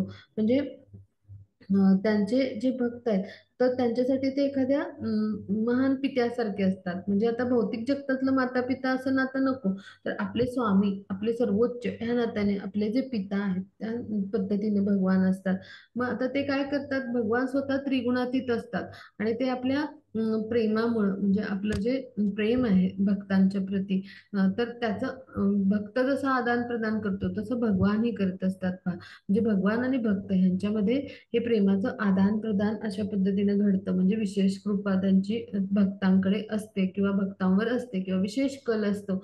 मग हे कसं समजून घ्यायचं, तर 9.29 मध्ये भगवद्गीतेमध्ये आहे पहा, की जसं उदाहरण घेऊया आपण की हिरा आहे एखादा, तर हिरा जो आहे तर तो सोन्याच्या कुंदणामध्ये तो काय केलेला असतो, सजवलेला असतो. त्यामुळे काय होतं, तर हिऱ्याच्या म्हणजे जो हिरा आहे तर त्यालाही शोभा येते आणि त्याचबरोबर त्या सोन्यालाही शोभा येते. मग असं भगवान आणि भक्त ह्यांचं नातं असतं. म्हणजे सोन्याचं कोंदण म्हणजे भक्ताचं जीवन असतं. आणि ह्या शुद्ध भक्ताच्या जीवनामध्ये भगवान यांची कृपा घडल्यामुळं म्हणजे हिरा जसा सोन्याच्या कोंदणामध्ये बसवल्यावर सोन्याचं सौंदर्य खुलतं, तसं भगवान यांची विशेष कृपा त्याच्यावर होते, म्हणजे अकारण कृपा. आणि त्यामुळे काय होतं, भक्ताचं जीवन समृद्ध होतं, शांतिमय आणि आनंदमय असं जीवन तो जगतो. आणि श्रीकृष्णांच्या भक्तिमय प्रेममय सेवेमध्ये तो संलग्न असतो सदैव. आणि भगवान जसे गुणातीत आहेत तसाच तो भगवान श्रीकृष्णाशी गुणांनी समान असल्यामुळं कसाच तो गुणातीत असतो. म्हणजे भगवान जसे गुणातीत असतात तसे त्यांचे जे प्रिय भक्त आहेत की जे शुद्ध भक्त आहेत तर ते गुणातीत असतात. आणि अशा भक्तांकडे भगवंतांचा कल अधिक असतो, कारण ते पूर्णतः भगवान श्रीकृष्णांच्या कृपेवर अवलंबून असतात. म्हणजे पूर्णतः त्यांचं दायित्व जे आहे तर ते कृष्णावर असतं. आणि म्हणून त्यांचं भगवान सतत काय करत असतात, संरक्षण करत असतात. की जसे पांडव आहेत, जसा अर्जुन आहे, त्यांनी जे काही आहे ते दायित्व सगळं कृष्णावर सोपवले आणि कृष्णांच्यावर ते पूर्णतः विसंबून आहेत पहा. आणि त्याद्वारे म्हणजे कृष्णांच्या कृपेद्वारेच त्यांना जे काही आहे ते प्राप्त झाले पहा. मग असे जे शुद्ध भक्त असतात, असे जे अनन्य भक्त असतात की जे केवळ आणि केवळ कृष्णावरच विसंबून असतात, अशा भक्तांकडं श्रीकृष्णांचा विशेष कल असतो. आणि मग असे जे भक्त आहेत तर त्यांच्यासाठी हिऱ्याप्रमाणे भगवान असतात, म्हणजे त्यांच्यासाठी सर्व काही भगवान असतात. आणि अशा म्हणजे असे जे भक्त असतात तर ते भगवान श्रीकृष्णांसाठी कसे सोन्यासारखे म्हणजे अत्यंत प्रिय असतात का, तर ते पूर्णतः विशुद्ध म्हणजे अशा म्हणजे विशुद्ध अशा मनाने किंवा विशुद्ध भावाने किंवा अनन्य भावाने, मनात कुठली शंका किंतु परंतु पूर्णतः कृष्णावर विसंबून असतात. मग असे पांडव होते पहा. आणि त्यामुळं श्रीकृष्णांचा अशा विशेष भक्तांकडे कल असतो. मग अशा पद्धतीनं ते आपले जे अनन्य भक्त आहेत, शुद्ध भक्त आहेत, त्यांच्यावर कृपा करतात. मग आता हे सगळं जे आहे तर ते अं, जे अर्जुन आहे ह्याला अत्यंत प्रार्थनापूर्वक मांडायचं होतं. आणि हाच आदर्श विधी आहे पहा. अशा पद्धतीनं निकट मित्र जरी असला, जवळचा मित्र जरी असला, तर आपल्यासारख्या सामान्यांनी कशी प्रार्थना केली पाहिजे त्याचं एक प्रकारे प्रबोधनच अर्जुन करतात पहा. अशा पद्धतीने त्यांनी प्रार्थना केली पहा. आणि म्हणून आपण अर्जुनांप्रमाणे श्रीकृष्णांना प्रार्थना करून त्यांना जर शरण गेलो तर काय होईल, कृष्णांची आपल्यावर अशी अहिर्तुकी किंवा अकारण कृपा होईल की जसे अर्जुनांच्या वरती भगवान श्रीकृष्णांची कृपा होती पहा. म्हणजे पूर्णतः आपण श्रीकृष्णांच्याच आश्रयावर आहोत, आश्रित आहोत, असा जो भाव आहे. आणि तो भाव प्रत्यक्ष जगणं म्हणजे अनन्य भावाने त्यांना शरण जाणं आणि पूर्णतः मनात कुठलीही शंका किंतु परंतु न ठेवता भगवान श्रीकृष्ण आहे त्यांच्यावर दृढ श्रद्धा आणि विश्वास ठेवून की भगवान हे सर्व शक्तिमान आहेत, भगवान हेच काय आहेत, सर्व कारणांचे कारण आहेत, भगवान हेच आदी पुरुष आहेत. आणि असं आपल्याला भगवान यांना परमश्रेष्ठत्व त्यांचं मान्य करून त्यांना पूर्ण शरण जाऊन अनन्य भावना म्हणजे कुठलीही शंका न ठेवता जेव्हा एखादा भक्त शरण जातो तेव्हा असा भक्त भगवान श्रीकृष्णांना प्रिय असतो, असं भक्तियोग आपला 12वा अध्याय सांगतो की नाही. इथे ही स्तुती संपली. कोणाला काही शंका असतील तर विचारूया. सर्वांना सगळा भाग आकलन झाला आहे का? हरे कृष्ण.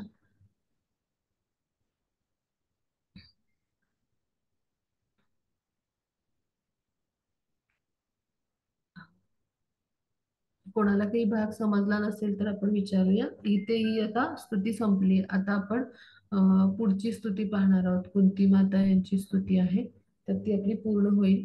तर ती आपण घेऊया. 9वा अध्याय आहे माताजी.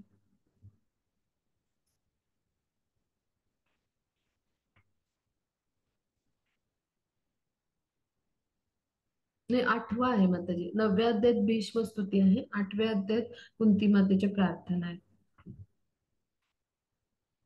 8वा. त्याचे श्लोकक्रम कुठला आहे मध्ये सांगाल? हा, मी सांगते तुम्हाला. एक मिनिट सांगते. श्लोक क्रम आहे ना, तर तो 18 पासून आहे. कुंत्यो उवाच म्हणून आहे. कुंत्यो उवाच तिथून 18 पासून 43 पर्यंत आहेत. ह्या विस्तृतच प्रार्थना पण फार सुंदर आहेत. आपल्या जीवनामध्ये आचरणाच्या तत्वावर उतरवण्यासाठी या कुंती मातेच्या प्रार्थना फार सुंदर आहेत. तर आपण त्या अभ्यासणार आहोत. तर आपण जी सुरुवात माताजी. करूया. 5 पर्यंत होतील तितक्या घेऊया. हम्म? जी आणि मग आपण पुढच्या सेशनला त्या घेऊ हवं तर उरल्या तर. पण त्या अत्यंत जी सखोल आपण अभ्यासाचा प्रयत्न करू. सगळ्यांसाठी महत्वाचे आहेत. आपलं भक्तीचं गांभीर्य जे काही आहे ना, तर ते वाढून आपण भगवत भक्तीमध्ये उच्च स्तरावर स्थित होण्यासाठी ना कुंती मातेची प्रार्थना यांचं महत्व फार आहे. आणि त्यातली प्रत्येक प्रार्थना आपण जीवनात आचरणाच्याच तत्वावर जर म्हणजे आचरणामध्ये आणायचा प्रयत्न केला ना, तर असा भक्त भगवत भक्तीमध्ये उन्नत होतो. म्हणजे या श्रेष्ठ भगवान श्रीकृष्णांच्या भक्तांचं किंवा त्यांच्या प्रार्थना आहेत, तर त्याचं वैशिष्ट्य काय, तर ते इतके शुद्ध स्तरावर आहेत की त्यांच्या प्रार्थना देखील आपल्या हृदयाची शुद्धी करतात. आणि म्हणून आपण त्या अभ्यासाच्या आणि त्याच भक्तिभावाने आणि त्याच शरणभावाने आपण पूर्णतः भगवान श्रीकृष्णांना आपण जसं अर्जुनाने अनन्य भावाने शरण जाऊन प्रार्थना केल्या, अशा जर आपण त्या अभ्यासाचा प्रयत्न केला ना, तर ते देखील भगवान श्रीकृष्णांना आवडतं पहा. म्हणजे आपले प्रयत्न सुद्धा भगवान श्रीकृष्णांना आवडतात आणि त्याद्वारे ते कृपा करतात, आपली शुद्धी करतात पहा. आणि म्हणून या प्रार्थना म्हणजे काय आहेत प्रत्यक्ष, तर भगवान श्रीकृष्ण जे आहेत तर त्यांना करत असलेले, त्यांच्या संतुष्टीसाठी करत असलेले आपण प्रयत्नच असतात. आणि ते जेव्हा आपण वाचतो, ऐकतो, श्रवण करतो, त्याचा अर्थ समजून घेतो, त्यावेळेला आपण ती भक्तिमय प्रेममय सेवाच करत असतो भगवान श्रीकृष्णाची. आणि म्हणून त्याचं महत्व आहे. आणि ही जी सेवा आपली आपली काय म्हणू की निष्काम होईल किंवा कुठल्याही अपेक्षेपोटी आसक्ती रहित होईल. म्हणजे आणि पूर्णतः एकाग्र पद्धतीने आपण ते श्रवण करू, ऐकू, अभ्यासू, एवढं कृष्ण कृपेस आपण पात्र होत असतो पहा. आता आपण बुद्धिमत्तांच्या चरणी आपण प्रणाम करूया आणि आपला जो अभ्यास आहे तर तो सुरू करूया. मग ही आता पहिली प्रार्थना आपण अभ्यासूया. हा माताजी वाचूया. हरे कृष्णा. हा. कुन्त्यो उवाच नमस्ये पुरुषं त्वाद्यम् ईश्वरं पुरुष प्रकृते परम् पुरुष प्रकृते परम् अलक्ष्यं सर्वभूतानां अंतर्बहिरवस्थितम्. हरे कृष्ण. धन्यवाद. हा माताजी. आता इथे समजून घेऊया. हो, आता कुंती माता काय म्हणतात की मी तुम्हाला म्हणजे नमस्कार करते. पहिला शब्द काय, नमस्ते पुरुषम असा आहे. बुद्धिमत्ता काय म्हणतात की माझा तुम्हाला नमस्कार असो, प्रणाम असो. मग कोणाला म्हणते उद्देशून ती पहा हं, की आद्य पुरुष म्हणजे असे जे आद्य पुरुष आपण आहात, म्हणजे तुम्ही आद्य पुरुष आहात, प्रकृतीच्या कुठल्याही तीन गुणांनी प्रभावित नाही होत. मग असे जे आहेत म्हणजे भगवान श्रीकृष्ण, तर त्यांच्या चरणी माझा प्रणाम असं कुंती माता म्हणते. आता कुंती माता ही आत्या आहे भगवान श्रीकृष्णांची, हो की नाही. आता कुंती मातेचे ते भाचे आहेत. मग त्यांना हे माहिती आहे कुंती मातेला की आपले भाचे म्हणून जरी वावरत असले तरी हे कृष्ण आहेत, मूळ म्हणजे भगवान आहेत, हे आद्य पुरुष आहेत. आणि मग आता एखादी म्हणजे हुशार स्त्री असेल, विदुषी स्त्री जिला म्हणतो आपण, हुशार स्त्री, विद्वान स्त्री, तर ती आता आपल्या स्वतःच्या भाच्याला कधी नमस्कार करायची चूक करेल का? असं कोणी करेल का? बिलकुल नाही, हो की नाही. म्हणजे भौतिक ब्रह्मांडांच्या पलीकडं असं भगवान आहेत परमपुरुष म्हणून. आणि त्यांचं ते अस्तित्व भगवान श्रीकृष्ण जे आहे त्यांचं अस्तित्व किंवा त्यांचं जी म्हणजे ही सगळी ओळख आहे. तर ही कुंती माता जाणते. आणि ती हे जाणते की भगवान हेच काय आहेत, परम असे पुरुष आहेत किंवा परम श्रेष्ठ आहेत, आद्य पुरुष आहेत. आणि म्हणून ती त्यांना नमस्कार करते की तुम्ही आद्य पुरुष असून प्रकृतीच्या तीन गुणांनी प्रभावित ना होणारे असे म्हणजे परमेश्वर असे जे आहेत, असे भगवान आहेत. आणि म्हणून ती त्यांना नमस्कार करते पहा. मग आता इथे समजून घेऊया की आपल्यासारखे सगळे जीवात्मे सुद्धा सगळे आपण कसे आहोत, दिव्य आहोत, भगवान श्रीकृष्णांचा एक अंश आहोत, चित्कण आहोत. पण आपण आपलं कसं होतं, तर आपण भौतिक प्रकृतीमध्ये येतो तेव्हा आपण दूषित होतो तीन गुणांनी, आपल्याला शरीर हे निवासस्थान मिळतं. मग आपण जरी जीवात्मा म्हणून दिव्य असलं, आपली स्थिती म्हणजे एक आध्यात्मिक चित्कण स्फुल्लिंग, तरी ही चेतना काय आहे, तर ही तीन गुणांनी प्रदूषित झालेली आहे. म्हणजे असं असं घडतं. आणि म्हणून जीवात्मे काय होतात, या भौतिक प्रभावामुळे म्हणजे भौतिक प्रकृतीच्या तीन गुणामुळे पतित होतात. यालाच म्हणायचं पतित होतात. म्हणजे तीन गुणांनी दूषित होतो आपण, म्हणून पतित बनतो, त्यानुसार कर्म करतो. मग आता सगळ्या वेदामध्ये जीवमात्रांचा प्रमुख असं कोण म्हटलंय, जिथं तिथं नित्यो नित्यानाम चेतन चेतना नाम, म्हणजे कोण तर भगवान आहेत, म्हणजे सगळ्या जीवमात्रांचा प्रमुख म्हणजे भगवान आहेत असं सगळीकडे वेदामध्ये वर्णन आहे. आता जीव किंवा चंद्र सूर्य ह्या देवता म्हणजे एक प्रमाणात ईश्वरच आहेत, म्हणजे आपल्याला गौण ईश्वर म्हटले भगवद्गीतेच्या पार्श्वभूमीमध्ये आहे आपली जी उपोद्घात आहे किंवा ज्याला आपण भूमिका म्हणतो तिथं आपण कसे आहोत भगवान श्रीकृष्णांचे दुय्यम विस्तार आहोत. आणि भगवान श्रीकृष्ण आपले स्वामी आहेत. मग त्यांच्या म्हणजे प्रत्येक गोष्टीमध्ये आपला कसा म्हणजे कसा भूमिका आहे तर गौणेश्वर म्हणजे जसं एक यंत्र आहे त्याचे जे भाग आहेत अवयव आहेत तर ते काय करतात यंत्राच्या कार्यामध्ये सहाय्य करतात. पण यंत्र जे आहे त्याला स्वतःचं स्वतंत्र अस्तित्व आहे, पण त्या यंत्राच्या प्रत्येक भागाला वेगळं अस्तित्व आहे का, म्हणजे वेगळा भाग स्वतःच स्वतः कार्य करू शकतो का, यंत्राचा वेगळा म्हणजे एक भाग वेगळा काढला प्रत्येक पार्ट आणि पार्ट वेगळा काढला तर त्याला काही स्वतःचं अस्तित्व नाहीये, म्हणजे तो स्वतःच स्वतः कार्य जसं यंत्र करतो तसं करेल का, नाही. मग हेच असंच आपलं आणि भगवान श्रीकृष्णांचं नातं आहे, म्हणून आपण गौण ईश्वर आहोत किंवा काही प्रमाणात ईश्वर असं का म्हटलं तर म्हणजे भगवान श्रीकृष्णांचा अंश आहोत, त्यांचा आपण विभिन्न अंश आहोत म्हणून आपण कोण आहोत? गौण ईश्वर म्हणून म्हटलं जातं आपल्याला. मग असे आहोत आपण. पण भगवान श्रीकृष्णांसारखे आपण नाही आहोत, त्यांच्यासारखे सर्वशक्तिमान किंवा त्यांच्यासारखे पूर्णतः आध्यात्मिक नाही आहोत आपण, किंवा त्यांच्यासारखे आपण सर्वोच्च नियंत्रक नाही आहोत का, तर भगवान जे आहेत तर ते कसे आहेत अचिंत्य योगेश्वरांनी असलेले आहेत, पूर्णतः आध्यात्मिक आहेत, पण आपण त्यांचा एक विभिन्न अंश चित्कण आहोत. आणि आपल्याला शरीर कसं आहे भौतिक आहे आपलं, आणि त्यामुळं आपण प्रदूषित आहोत म्हणून पतित जीवात्मे आहोत. म्हणजे जरी आपण ईश्वरी शक्तीचा एक भाग असलो म्हणजे दिव्य आहोत, जीवात्मा स्तरावर आपलं अस्तित्व दिव्यच आहे, आपण आध्यात्मिक आहोत, आपला आत्मा आहे त्याला मृत्यू नाहीये, आपला आत्मा दिव्यच आहे, भगवान श्रीकृष्णांशी गुणांनी समान आहे तो, म्हणून त्याला दिव्य असं म्हटलंय. किंवा असे गौण ईश्वर आपण का आहोत तर त्या यंत्राचे जसे भाग किंवा अवयव असतात तसे आपण आहोत भगवान श्रीकृष्णांचे, त्यांच्या विना आपलं अस्तित्व नाहीये काय, आणि म्हणजे त्यांच्या कृपेविना आपलं काही अस्तित्व असू शकत नाही. तर तसंच आहे आपलं. आणि म्हणून दिव्य अंश जरी आपण असलो भगवान श्रीकृष्णांचे तरी आपण कसे आहोत पतित जीवात्मे आहोत. आणि ह्या देवता सुद्धा बद्ध जीवात्मेच आहेत किंवा जीव हे सगळे. आणि त्यामुळं आपल्यापैकी कुणीच श्रेष्ठ ईश्वर म्हणजे कोण भगवान श्रीकृष्ण किंवा असे नियंत्रक असे आपण कुणी असू शकत नाही, ते केवळ आणि केवळ भगवान असू शकतात, परमेश्वर किंवा परमात्मा जे आहेत तर तेच असू शकतात. मग तेच आत आहेत आणि तेच बाहेर आहेत, म्हणजे परमात्मा प्रत्येक अणूच्या अंतरात त्याचं परमात्मा रूप जे आहे भगवान श्रीकृष्णांचं चतुर्भुज विष्णू रूप या रूपामध्ये तो स्थित आहे. मग आता कुंती देवी जे आहे तर हे सगळं ती जाणते की आत आणि बाहेर श्रीकृष्ण आहेत, आणि मग कुंती देवीचे भाचे म्हणून जरी तिच्या समोर असले तरी ते तिच्यात आणि सगळ्यांच्या हृदयात आहेत हे पण ती जाणते. आणि म्हणून भगवद्गीतेत आपण पहा 15.15 मध्ये अभ्यासलं की प्रत्येकाच्या हृदयात भगवान वास करतात आणि त्याला स्मृती विस्मृती ज्ञान सगळं भगवान देतात.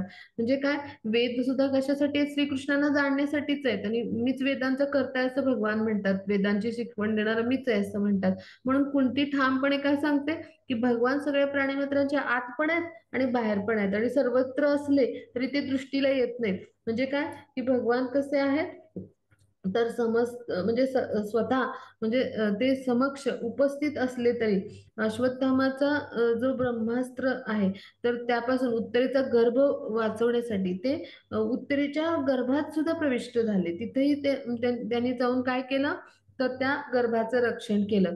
मग हे सगळं कुंती महाराणीनं जाणलंय. आणि कृष्ण म्हणजे जे आहेत सर्व स्थित आहेत. आणि मग असे जे आहेत म्हणजे स्वतः कृष्ण सगळीकडे परमात्म्याच्या स्वरूपामध्ये स्थित आहे.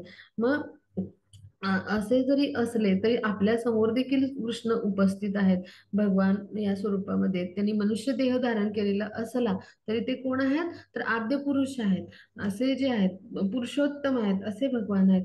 आणि हे दोन्हीही भगवान आहेत, म्हणजेच काय अचिंत्य भेदाभेद तत्व, एकाच वेळी दोन ठिकाणी भगवान उपस्थित असतात आपल्या भौतिक शक्तींच्या विस्ताराद्वारे किंवा आध्यात्मिक शक्ती आणि भौतिक शक्ती यांच्या संयोगाद्वारे ते नियंत्रण करत असतात. मग अशा पद्धतीनं म्हणजे त्यांचं प्रकट होणं किंवा न होणं ही त्यांची इच्छा आहे. म्हणजे भगवान यांचं कार्य जे आहे तर ते अशा पद्धतीने घडतं. म्हणजे आपले जे भक्त आहेत तर त्यांना सुद्धा भगवान जे आहेत शुद्ध भक्ताला दर्शन देताना ईशोपनिषदमध्ये ही प्रार्थना आहे की काय मयेन पात्रेन, म्हणजे त्यांच्या भोवती भगवान श्रीकृष्णांच्या भोवती ब्रह्मज्योतीचं तेज असतं की ज्याद्वारे भक्ताला सुद्धा भगवान यांचं श्रीमुख दिसत नाही, तो प्रार्थना करतो शुद्ध भक्त, इतकं तेज असतं. म्हणजे ब्रह्मज्योती जी आहे तर तिचं आवरण जे असतं ते भगवान श्रीकृष्णांची जी अंतरंगा शक्ती आहे तर तिच्या रूपात म्हणजे तिच्या त्या शक्तीमुळं ते ब्रह्मज्योतीमुळं भगवान काय असतात आच्छादित असतात. म्हणजे तिचं प्रकटीकरण असतं त्या शक्तीचं. त्यामुळे ब्रह्मज्योतीच्या माध्यमातून भगवान स्वतःला आच्छादित ठेवतात.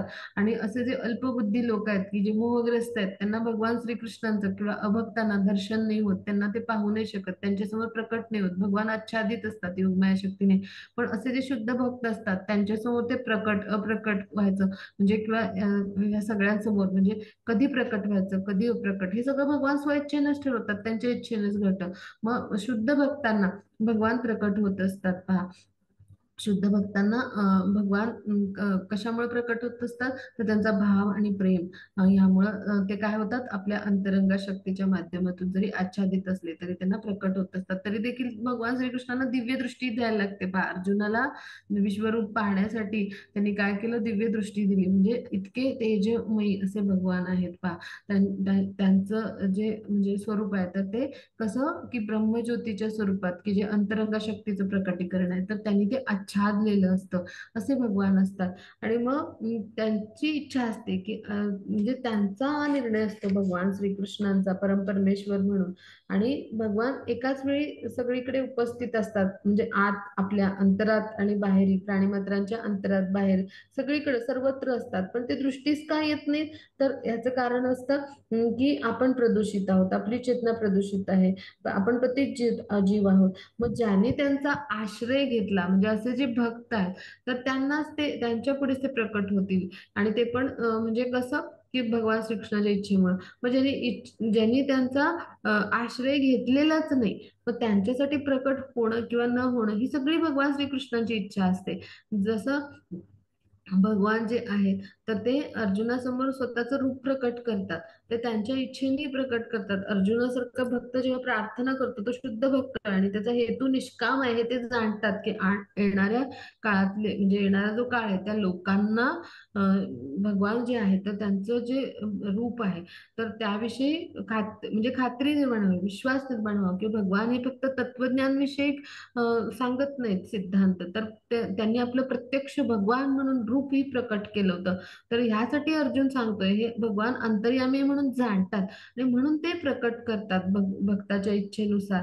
म्हणजेच काय की भगवान जे आहेत तर त्यांचा ज्याने आश्रय नाही घेतला त्यांच्यासमोर प्रकट व्हायचं की नाही हे भगवान ठरवतात, त्यांची इच्छा असते. आणि म्हणून आपल्या दृष्टीला ते सर्वत्र असले तरी पडत नाहीत. अशा लोकांपासून अदृश्य ठेवणारं त्यांचं जे आवरण आहे म्हणजे ते काय आहे तर ते ब्रह्मज्योतीच्या माध्यमातून आच्छादित राहतात आपल्या योग म्हणजे शक्तीने, अंतरंगा शक्तीने. मग त्याचबरोबर त्यांची मायाशक्ती काय करते आपल्याला ह्या 3 गुणांनी प्रदूषित ठेवते. कारण का तर आपण त्यांना शरण नाही गेलोय आणि त्यांचा आश्रय नाही घेतला आणि म्हणून आपण मोहग्रस्त राहतो. आणि अशा पद्धतीनं काय होतं की आपल्याला त्यामुळं भगवान सर्वत्र असले तरी दृष्टीस पडत नाही.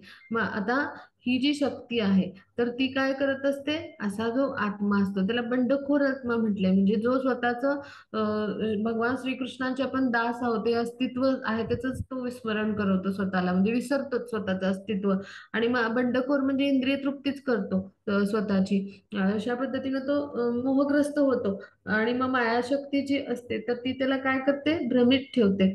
आणि मग असा जो आत्मा आहे म्हणजे असा जो जीवात्मा आहे तर त्यामुळे त्याच्या दृष्टीला मर्यादा येतात. म्हणजे थोडक्यात काय की त्याच्यावर मायाशक्ती असं नियंत्रण करते की ज्यामुळे आपली सगळी इंद्रिय आहेत ती मर्यादा आहेत त्यांना किंवा त्यांचं नियंत्रण कोणामुळे मायाशक्तीमुळे आहे. म्हणजेच काय आपण अपुरी इंद्रिय किंवा मर्यादित इंद्रिय म्हणतो की नाही, आपल्या 4 दोष आहेत आपल्यामध्ये, त्याचं कारण काय आहे तर त्याचं कारण मायाशक्ती. आपण भ्रमित आहोत आणि त्यामुळे मोहग्रस्त आहोत आणि त्यामुळे काय करते, मायाशक्तीच्या नियंत्रणात आहोत आणि म्हणूनच ती अपूर्ण इंद्रिय आहेत आपली, किंवा ती नियंत्रित आहेत मायाशक्तीमुळे. मुळे आपण भ्रमित आहोत जीवात्मे म्हणून. भगवंताशी असलेलं आपलं नातं आहे त्याचं आपल्याला विस्मरण झाले. आपण बंडखोरी केली म्हणजे काय, त्या नात्याचं विस्मरण केले, तो संबंध आहे तर तो आपण विसरलो. आणि त्याद्वारे आपण या भौतिक जगतामध्ये येऊन काय करतोय, इंद्रिय तृप्तीच करतोय, स्वतःलाच आपण शरीर मानतोय आणि स्वतःचं स्वतंत्र अस्तित्व आहे भगवान श्रीकृष्णांच्या हून आपण कोणीतरी वेगळे आहोत असं स्वतःला मानतोय. प्रत्यक्षात असं आहे का? बिलकुल नाही आहे. आणि म्हणून आपण मायाशक्तीने काय होतो, मोहित राहतो. मायाशक्ती तिचं कार्य परिपूर्ण पद्धतीने करते, आपल्याला नियंत्रणात ठेवते. मायाशक्तीने आपण नियंत्रित आहोत पहा. आणि अशा पद्धतीनं जो जीवात्मा आहे तर तो या मायाशक्तीमध्ये मोहग्रस्त किंवा भ्रमित राहून आपलं कार्य करत असतो. तर आणि मग त्यामुळे त्याच्या दृष्टीस भगवानही पडत नाहीत.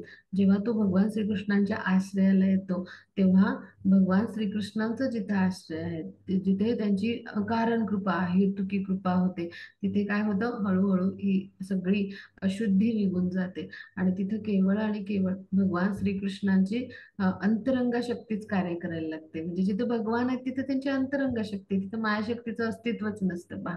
आणि मग अंतरंगा शक्तीच्या माध्यमातून काय केलं जातं, भगवान यांचा भक्त काय करतो, त्यांना आश्रय, त्यांच्या आश्रयाखाली येतो म्हणजे त्यांना शरण जातो. त्यांना आपलं स्वामी आहेत ते आपले हे जाणतो, आपण त्यांची दास आहेत आणि तत्क्षणी तो काय करतो, भक्तिमय प्रेममय सेवेमध्ये स्वतःला रममाण करतो. आणि जेव्हा सेवा करायला लागतो भक्त एखादा, तेव्हा भक्तियोगाच्या आचरणामध्ये तो उन्नत होत असतो, सेवेत असतो म्हणजे सेवा करायला लागतो. तेव्हा भगवान आपल्या अंतरंगा शक्तीसह त्याच्या जिभेवर नाच करत असतात. म्हणजे सेवा म्हणजे काय आलं, आपला नामजप आला. सेवा म्हणजे काय आलं, आपण वेगवेगळ्या सेवा घेतो. मग त्यासाठी आपण काय करतो, आपण आता थोडक्यात एखाद्या माताजींनी, प्रभूजींनी सेवा घेतली, वेगवेगळ्या भक्तांना मार्गदर्शन करायची, त्यांना कॉल करायचं, किंवा त्यांना विचारायचं त्यांचं कसे प्रयत्न सुरू आहेत, त्यांनी क्विज सोडवलं की नाही, 18 दिवसांच्या वर्गामध्ये ते उपस्थित होतात की नाही, मग तिथे त्यांना काय अडचणी आहेत. मग ही जी सेवा करायला आपण जे वाणी म्हणून माध्यम आपलं वापरतो, आपलं जे इंद्रिय म्हणजे कर्मेंद्रिय, मग तिथे भगवान स्वतः त्यांच्या अंतरंग शक्तीने वास करत असतात. नामजपाच्या वेळी म्हणजे जेव्हा आपण नामजप करतो, हरे कृष्ण महामंत्राचा जप करतो, तर त्यावेळेला सुद्धा भगवान आपल्या अंतरंग शक्तीसह तिथं आपल्या जिभेवर नृत्य करत असतात. म्हणजे जी काही सेवा आहे ती कशामुळे आपल्याला शक्य होते, तर श्रीकृष्णांच्या इच्छेमुळेच ती मिळते. आणि ती सेवा आहे ती श्रीकृष्णांच्या इच्छेमुळे जशी मिळते, तशी ती सेवा करून घेण्याचं सामर्थ्य सुद्धा श्रीकृष्णांमध्येच असतं आणि म्हणून ती आपल्याकडून घडते. म्हणजे श्रीकृष्णांचं बळ आपल्याला मिळतं अंतरंग शक्तीच्या माध्यमातून, आध्यात्मिक बळ प्राप्त होतं आपल्याला आणि म्हणून आपण ती सेवा करू शकतो. म्हणून आपल्याकडे जेव्हा सेवा येते तेव्हा आपण ती अत्यंत तळमळीनं केली पाहिजे, की श्रीकृष्णांना मी कसं संतुष्ट करेन, श्रीकृष्णांची कशी कृपा होईल माझ्यावर, कसे संतुष्ट होतील मी सेवा केल्यामुळं. आणि प्रत्यक्ष त्यांची जी अंतरंगा शक्ती म्हणजे आध्यात्मिक शक्ती आहे तिच्या माध्यमातून ती घडत असते. आणि भगवानांची शक्ती आणि भगवान काही भिन्न नाहीत. म्हणजे भगवान श्रीकृष्णांनी आपल्याला निवडलेलं असतं त्या सेवेसाठी. त्यांची इच्छा असते की माझ्या चरण कमलाची यांना समर्पित व्हावं, ती परिपूर्ण सेवा करून. म्हणून आपला प्रयत्न कसा असला पाहिजे, ती परिपूर्ण सेवा करण्याचा.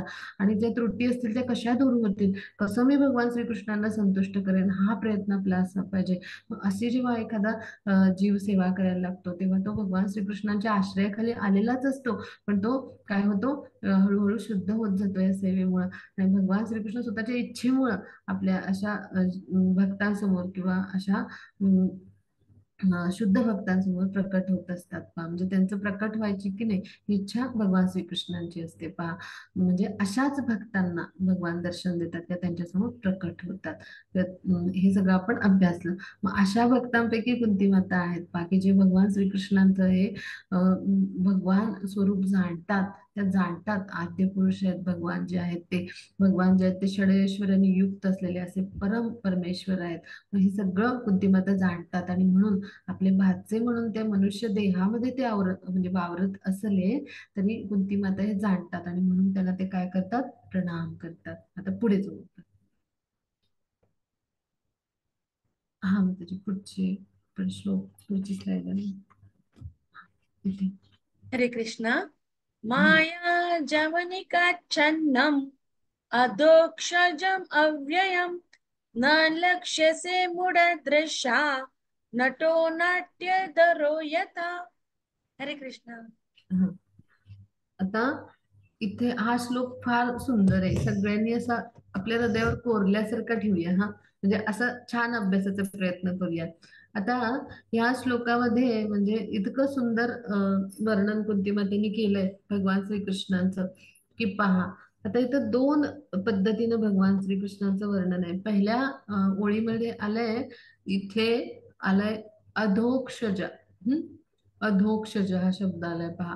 अधोक्षज म्हणजे काय, की अधोक्षज या शब्दाचा अर्थ काय, की प्रायोगिक ज्ञानाच्या कक्षेपलीकडे असलेलं, म्हणजे काय भौतिक बोध आणि सीमाच्या पलीकडे, म्हणजे थोडक्यात प्रायोगिक ज्ञान आपण म्हणू, भौतिक बोध पेक्षा प्रायोगिक ज्ञान हा शब्द योग्य आहे. तर प्रायोगिक तत्वाचं जे ज्ञान आहे ह्याच्या पलीकडं, म्हणजे आपण मानसिक तर्क बुद्धीनी हे जे काही बोध घेऊन प्रायोगिक तत्वावर आचरण करायचा प्रयत्न करू, ह्या सगळ्या ज्ञानाच्या पलीकडे असलेले असे भगवान आहेत, अचिंत्य आहेत. मग म्हणजे त्याचा म्हणजे असा अर्थ होतो, म्हणजे असे अधोक्षज आहेत. आणि दुसरा शब्द आहे त्यांना वापरलाय काय, नाट्यधर. नाट्यधर म्हणजे अभिनेता किंवा एखादा नट आपण म्हणतो ना, तर तो म्हणजे अभिनेत्याचा वेश धारण करणारा नाट्यधर, म्हणजे एखादा नट थोडक्यात. नट जो असतो तो म्हणजे नाटकासाठी नटलेला, म्हणून नाट्यधर मराठीत त्याचा अर्थ म्हणजे नट आपण म्हणू थोडक्यात. तर आता भगवान श्रीकृष्णांना कुंती असं का म्हणते हे आपण समजून घेऊया. तर आता भगवान कसे आहेत, तर इंद्रियांच्या जाणीवा आपल्या ज्या म्हणजे आपल्या भौतिक इंद्रिय आहेत, तर त्याच्या जाणीवा ज्या आहेत त्या मर्यादित आहेत ना. आपण ह्या 3 गुणांनी बद्ध आहोत, दूषित आहोत आणि मायाशक्तीमुळे नियंत्रित आहोत म्हणून आहेत. मग आता या मर्यादा आहेत आपल्या इंद्रियांच्या, म्हणजे त्या म्हणजे इंद्रियांच्या जाणीवेच्या मर्यादित आपण म्हणजे अशा ज्या मर्यादा आहेत त्यामध्ये आपण बांधलेले आहोत, म्हणजे इंद्रियांच्या जाणीवाच मर्यादित आहेत थोडक्यात ह्या नियंत्रणामुळे मायाशक्तीच्या. मग आता आणि 3 गुणांनी बांधलेले आहोत, त्यामुळे तिचं नियंत्रण म्हणजे काय, मायाशक्ती कसं दंडित करते आपल्याला 3 गुणांच्या माध्यमातून असं. तर मग त्यामुळे काय होतं, 3 गुणांनुसार आपलं कर्म घडत असतं आणि त्याद्वारे त्या कर्माच्या फळामध्ये आपण बांधलं जातो आणि असं ते बद्ध होतच राहतं. मग आता ह्या ज्या आहेत आपल्या इंद्रियांच्या जाणीवा, ह्याच्या ज्या मर्यादा आहेत आपल्या, त्या कोणामुळे, ते आपल्या भौतिक अस्तित्वामुळे आहेत. आणि आपण इथे मायाशक्तीमुळे म्हणून नियंत्रित आहोत. मग ह्याच्या कक्षेच्या ह्याच्या पलीकडे असे कोण आहेत, भगवान आहेत. आणि ते कसे आहेत, तर ते शाश्वत असं निर्दोष तत्व म्हणून आहेत भगवान. म्हणजे काय, की शाश्वत असे कोण आहेत, तर भगवान आहेत. म्हणजे असे अविनाशी किंवा शाश्वत असं तत्व म्हणजे कोण आहेत, तर भगवान आहेत. अव्यय्य म्हणजे अविनाशी, म्हणजे नष्ट न पावणारे असे भगवान आहेत ना. म्हणजे आपल्याला शरीर आहे ते आपलं नष्ट पावणार आहे, पण आपला आत्मा तो कसा आहे, अविनाशी आहे. तर त्याचे भगवान पूर्णतः म्हणजे आध्यात्मिक असल्यामुळे ते अविनाशी आहेत.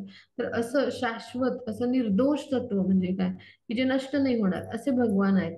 आणि ते काय करतात, तर ते अशी जी भ्रमकारी आहे म्हणजे काय, तर फसवणारी, म्हणजे अशी कोण आहे, तर माया म्हणजे मोहित करणारी, इथं हिंदीत ठगणेवाली लिहिली तर म्हणजे काय, अशी भ्रमित करणारी किंवा मोहित करणारी अशी मायाशक्ती आहे. तर तिच्या आवरणाने आवृत्त राहतात भगवान.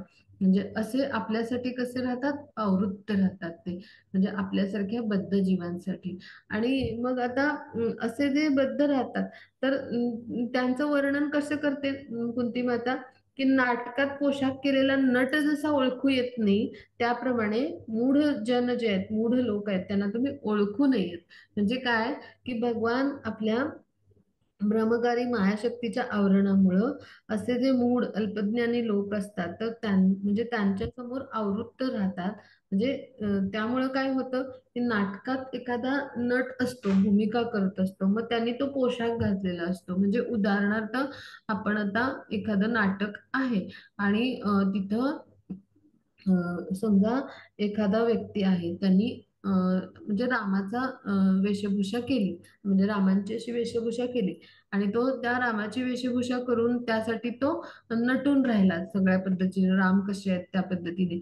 मग तिथे त्यांनी वेशभूषा रामाची केली आणि त्यांनी तिथे भगवान राम यांची भूमिका पार पाडली, बरोबर. पण तो काही म्हणजे तो काही स्वतः तिथे श्रीराम म्हणून नाहीये, त्यांनी फक्त वेशभूषा केली, म्हणजे खरोखर श्रीराम जे आहेत तर तो म्हणजे तो नाहीये. मग तसंच भगवान इथे काय करतात की मनुष्य प्रत्यक्ष म्हणजे प्रत्यक्ष मनुष्यासारखं शरीर नाही आहे भगवान श्रीकृष्णांचं.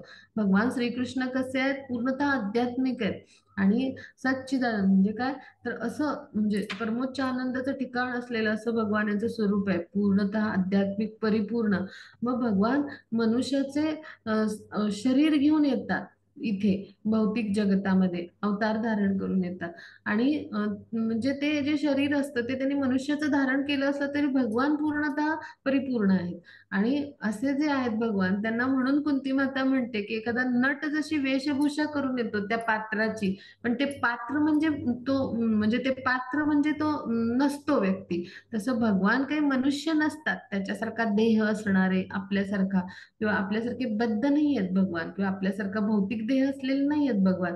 आणि म्हणून तुम्ही काय करता, तर एखादा जसा नट आहे तर तो वेशभूषा जशी घेऊन येतो, नाटकासाठी नटून येतो, तसं तुम्ही इथे आमच्यासारख्या बद्धपतीत जीव जे आहेत तर त्यांच्या उद्धारासाठी तुम्ही इथे एखादा अभिनेता किंवा एखादा नट जसं वस्त्र धारण करतो, वेशभूषा करतो, तसं तुम्ही मनुष्य वेशामध्ये येता. आणि हे मूढ लोकांना म्हणजे मूर्ख लोकांना, अल्पज्ञानी लोकांना हे कळत नाही, कारण ते फसलेले असतात. कशामुळं, तर ते मोहग्रस्त असतात. फसलेले कशामुळे असतात, मायाशक्तीमुळे, किंवा मोहित झालेले असतात. मायाशक्ती काय करते, त्यांना भ्रमित ठेवते, म्हणजे ते आपल्याला म्हणजे त्या आवरणाने ते काय करते, आच्छादित ठेवते भगवंतांना आपल्यापासून. का, तर आपण भगवान श्रीकृष्ण जे आहेत तर त्यांच्या आश्रयाखाली आलेलो नसतो, किंवा भगवान श्रीकृष्णांचं जे आपल्याशी नातं आहे त्याचं आपल्याला विस्मरण झालेलं असतं. आणि म्हणून मायाशक्ती काय करते, आवरणाने स्वतःच्या आच्छादित ठेवते, आपल्याला भ्रमात ठेवते, मोहग्रस्त ठेवते. आपण स्वतःलाच कर्ता मानतो, स्वतःलाच शरीर मानतो. त्यामुळे आपल्या इंद्रियांची जाणीव पण मर्यादित राहतात, कारण मायाशक्तीचं नियंत्रण. आणि त्याच्या पलीकडे असणारे भगवान आहेत, त्यामुळे ते काय, त्यांचं अस्तित्व कसं असतं इथे, तर एखाद्या नटाप्रमाणे किंवा अभिनेत्याप्रमाणे. तर ते काय करतात, मनुष्याचं शरीर घेऊन येतात आणि ते इथे जेव्हा येतात तेव्हा ते आपलं जे काय आहे ते शास्त्रसंमत आचरण करतात. आणि प्रत्येक रूपामध्ये, पुत्र म्हणून, पती म्हणून, पिता म्हणून, शिष्य म्हणून, सगळ्या रूपामध्ये ते शास्त्रसंमत आचरण करतात. आणि ते काय करतात, आपल्यासारख्या सामान्य जनांसाठी एक आदर्श प्रस्थापित करतात की आपण त्यांच्या पदचिन्हांचं अनुसरण करावं. पण हे सगळं जो मूढ लोक असतात किंवा जे मूर्ख लोक असतात त्यांना कळत नाही, ते त्यांना सामान्य मनुष्य समजतात. आणि त्यांचा उपहास करतात. असा श्लोक आपण अभ्यासला पहा भगवद्गीतेमध्ये. मग आता असे जे भगवान आहेत तर त्यांच्याविषयी कुंती माता हे सगळं असं का सांगते, तर हे समजून घेऊया. की भगवद्गीतेत आपण अभ्यासलं की मूर्ख लोक त्यांना सामान्य मनुष्य समजतात आणि अवहेलना करतात. मग ह्यालाच कुंती मातेने दुजोरा दिला इथे, म्हणजे भगवान यांच्याविषयी एखादा जो भक्त आहे तो अशा पद्धतीनं ठामपणे सांगू शकतो, कारण भगवान आणि भक्त तर यांच्यामध्ये जे काही असतं म्हणजे प्रेमाचं आदान प्रदान, त्याद्वारेच तत्वता एखादा भक्त भगवान श्रीकृष्णांना जाणू शकतो पहा. म्हणजे म्हणून ब्रह्मसंहितेमध्ये भगवान ब्रह्माजी काय म्हणतात की प्रेमांजन श्रुतेनं भक्ती विलोचने, म्हणजे काय की प्रेमाचं अंजन घालून आणि भक्तीच्या नेत्रांनी जर एखादा भक्त आहे तर त्याला जाणता येईल कृष्णांना तत्वता, किंवा भगवद्गीतेतले उपदेश, भागवतातल्या उपदेशानेच आपण श्रीकृष्णांना जाणू शकू पहा. मग कुंती मातांनी हे जाणलंय आणि म्हणून त्या ह्या कृष्णांच्या विधानाला दुजोरा देतात. म्हणजे एखादा भक्तच अशा पद्धतीनं त्याच्या प्रेमापोटी आणि त्या प्रेमाने श्रीकृष्णांना तत्वतः जाणतो की कृष्ण कसे आहेत, तसं कुंती माता त्यांचे भक्त आहेत ते जाणतात पहा. आणि मग ते अशा पद्धतीनं त्या विधानाला दुजोरा देतात की अल्पबुद्धीचे लोक जे आहेत तर ते असुरच म्हणून ओळखले जातात पहा. ते भगवान श्रीकृष्णाचा अधिकार नाही मानत. आणि असे मूढ लोक, असुर लोक तर त्यांचा काय करतात, उपहास करतात सामान्य मनुष्य म्हणून. मग आता भगवान जे आहेत ते राम, नरसिंह, वराह या रूपाने स्वतः अवतरित होतात, तेव्हा मनुष्याला शक्य नसलेली अद्भुत कार्य करतात, लीला करतात, हो की नाही. मग श्रीकृष्णांनी मानवांसाठी अशक्य असलेली सगळी कार्य आपल्या यशोदा मैयाच्या मांडीवर म्हणजे बसून, म्हणजे खेळण्याच्या अवस्थेपासून प्रदर्शित केली. वेगवेगळ्या लीला केल्या पहा गोकुळामध्ये. 10व्या स्कंदात पहा, पूतना राक्षसी आली श्रीकृष्णांना ठार मारायला, तेव्हा तिने आपल्या स्तनांना विष लावलेलं होतं.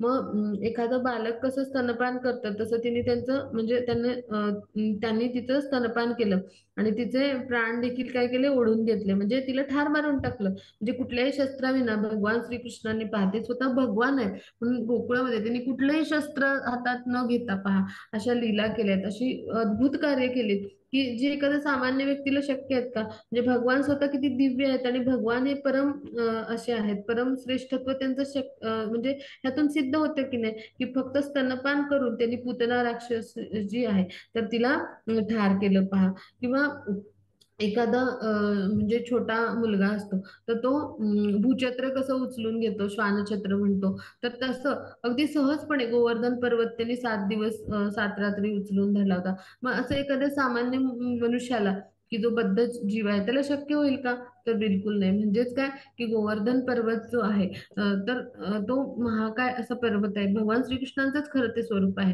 त्यांचंच रूप आहे. पण असा जो आहे पर्वत त्याला उचलून घेणं आपल्यासारख्या सामान्यांना शक्य आहे का. मग भगवान श्रीकृष्णांनी वयाच्या 7व्या वर्षी ही लीला केली, म्हणजे 7व्या वर्षी तो उचलून धरला. आपल्यासारख्या व्यक्तीला हे शक्य आहे का, अशा छोट्या बालकाला, तर बिलकुल नाही. म्हणजे भगवान श्रीकृष्णांचं असामान्यत्व इथं दिसून येतं किंवा ते कसे परम श्रेष्ठ आहेत तर हे आपल्याला समजतं. म्हणजे काय की पुराण, इतिहास, उपनिषद इथं सगळं काही भगवान श्रीकृष्णांचे दिव्य स्तरावरचे अद्भुत कार्य ही आपल्याला अनुभवायला मिळतात त्यांच्या लीलांच्या माध्यमातून. आपण भागवतामध्ये अभ्यासतो. मग आता भगवद्गीताच्या रूपाने सुद्धा त्यांची जी शिकवण आहे, त्यांनी जी शिकवण दिली आहे तर ती कशी दोषरहित आहे. म्हणजे अशी आश्चर्यकारकच म्हणू आपण. म्हणजे एखादा जर दोषयुक्त व्यक्ती असेल, म्हणजे आपल्यासारखा जर बद्ध जीवात्मा असेल तर त्याला असे उपदेश द्यायला आणि असे दोषरहित उपदेश, म्हणजे त्यात कुठलाही दोष नाही आहे असे, कारण भगवान श्रीकृष्णांच्या श्रीमुखातून आलेले वेद आहेत म्हणून त्यांना अपौरुषेय म्हटले.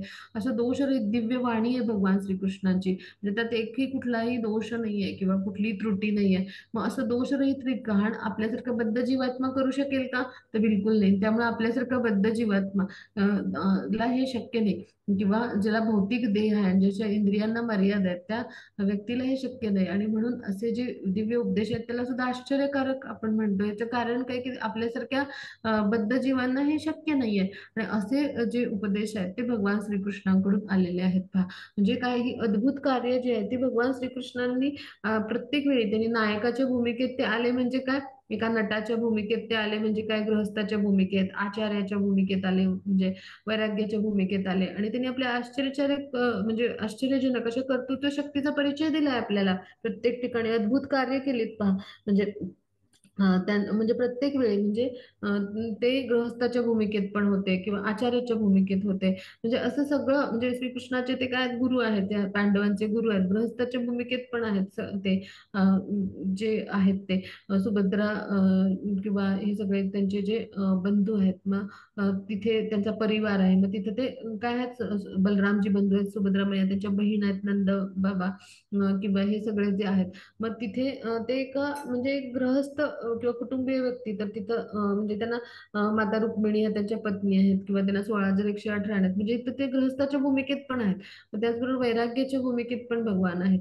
म्हणजे सर्वश्रेष्ठ त्यांच्याकडे सगळं खरं ऐश्वर आहेत असं असून सुद्धा ते कुठल्याही म्हणजे ह्या सगळ्या कुठल्याही ऐश्वर जे आहे तर ह्या ऐश्वर्य सगळी प्रदान करतात, पण ह्या कुठल्याही ऐश्वर्य जी भौतिक प्रकृतीमध्ये ते प्रदान करतात तर त्यामध्ये आसक्त होत नाहीत कुठल्या ऐश्वर्यामध्ये. तर असे भगवान हे जे आहेत ते सर्वश्रेष्ठ वैराग्याचं प्रतीक म्हणून भगवान आहेत पहा. किंवा आपण अनुभवू शकतो की चैतन्य महाप्रभूंच्या रूपामध्ये एक संन्यासी किंवा वैराग्याच्या रूपात, म्हणजे त्याने भगवान स्वतः आले राधा भावामध्ये. म्हणजे काय की वैराग्य हे भगवान श्रीकृष्णांचा एक षडैश्वर्यापैकी गुणच आहे, सर्वश्रेष्ठ त्याग असा करणारे कोण आहेत, भगवान श्रीकृष्ण आहेत. म्हणजे त्यांनी अगदी आपण उदाहरण घेतलं तर मथुरेमधलं आपण घेऊ की मथुरेतून जेव्हा त्यांचा जन्म झाला देवकी आणि वसुदेव यांच्या पोटी, तर तेव्हा त्यांनी काय केलं, आपल्या माता पित्यांना त्यागून, म्हणजे त्यांनी नंदबाबांना काय सांगितलं की यशोदा मैयांच्याकडे मला म्हणजे पोहोचतं करा. म्हणजे काय त्यागाचं प्रतीक आहे ते. अशा पद्धतीनं. किंवा जेव्हा ते 16 वर्षाचे झाले, क्षमा असेल 13 वर्षाचे झाले, तर त्यानंतर त्यांनी म्हणजे ते जेव्हा एकदा मथुरेला आणि द्वारकेला गेले तेव्हा ते पुन्हा गोकुळामध्ये पुन्हा परतून आले नाही. म्हणजे जे आपलं कर्तव्य म्हणजे जे काही आपलं कार्य आहे ते करण्यासाठी मनुष्य अवतारात भगवान जेव्हा येतात तेव्हा अशा पद्धतीनं वैराग्याची भूमिका घेतात ते.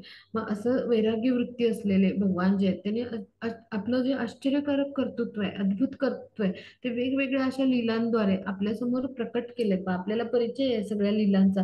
आणि मग व्यासदेव, असित, नारद, मध्वाचार्य किंवा रामानुजाचार्य, मग भगवान शिव किंवा चैतन्य महाप्रभू, जीव गोस्वामी, विश्वनाथ चक्रवर्ती, भक्ती सिद्धांत सरस्वती, असे सगळे परंपरेतले सगळे आचार्य, सगळे अधिकारी व्यक्ती त्यांनी पूर्ण पुरुषोत्तम भगवान म्हणून श्रीकृष्णांचा स्वीकार केलाय का? म्हणजे सगळ्या अधिकृत साहित्यामध्ये त्यांनी स्वतः घोषित केले की भगवान हे कसे आहेत, सर्वश्रेष्ठ असे म्हणजे असे आहेत, पुरुषोत्तम असे आहेत. मग हे आपण जाणतो. मग आता राक्षसी मनोवृत्तीचे म्हणजे असुरी मनोवृत्तीचे लोक काय करतात, भगवान श्रीकृष्णांना भगवान म्हणून स्वीकारतच नाहीत.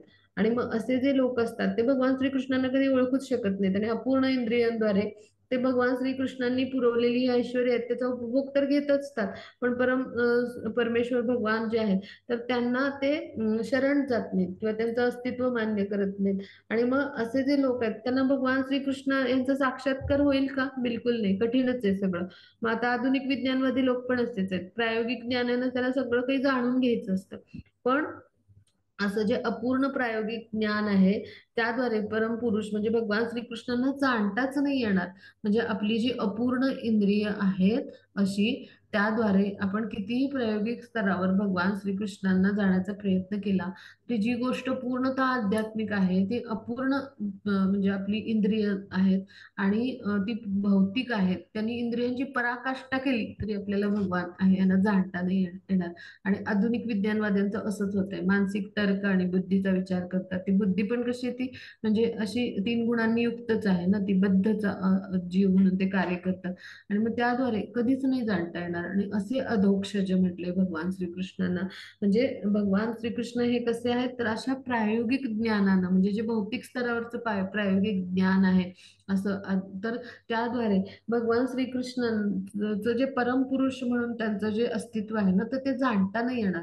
म्हणजे काय की अशा भौतिक इंद्रियांनी त्यांची पराकाष्ठा करून देखील कितीही प्रायोगिक स्तरावर आपण मानसिक तर्काने आणि बुद्धीने म्हणजे तिथं विद्वत्ता म्हणजे अनेक पदव्या असलेली अशी जरी विद्वत्ता आपल्याकडे असेल आणि अत्यंत बुद्धी असेल तरी सुद्धा ते सगळं भौतिक इंद्रियांमध्येच त्याचा समावेश होतो. जोपर्यंत आपण श्रीकृष्णांना शरण जात नाही तोपर्यंत किंवा त्यांचा आश्रय घेत नाही तोपर्यंत त्या भौतिक म्हणजे अस्तित्वात म्हणजे अशा असणारे म्हणजे जे सगळी इंद्रिय आहेत म्हणजे त्यांचं भौतिकच अस्तित्व असतं ते. आणि असं पद्धतीनं जे अपूर्ण इंद्रिय आहेत आणि भौतिक अपूर्ण इंद्रियांनी प्रायोगिक स्तरावर आपल्याला कधीही भगवान श्रीकृष्णांना की जे पूर्णतः आध्यात्मिक आहेत ते जाणता येणार नाही.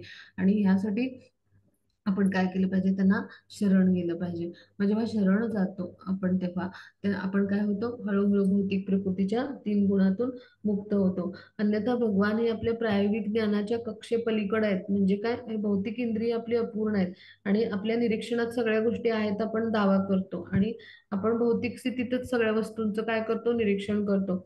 पण आपल्या त्या सुद्धा नियंत्रणाच्या बाहेर आहेत. म्हणजे भगवान जे आहेत ते आपल्या इंद्रियजन्य जाणीवेच्या कक्षेच्या पलीकडे आहेत.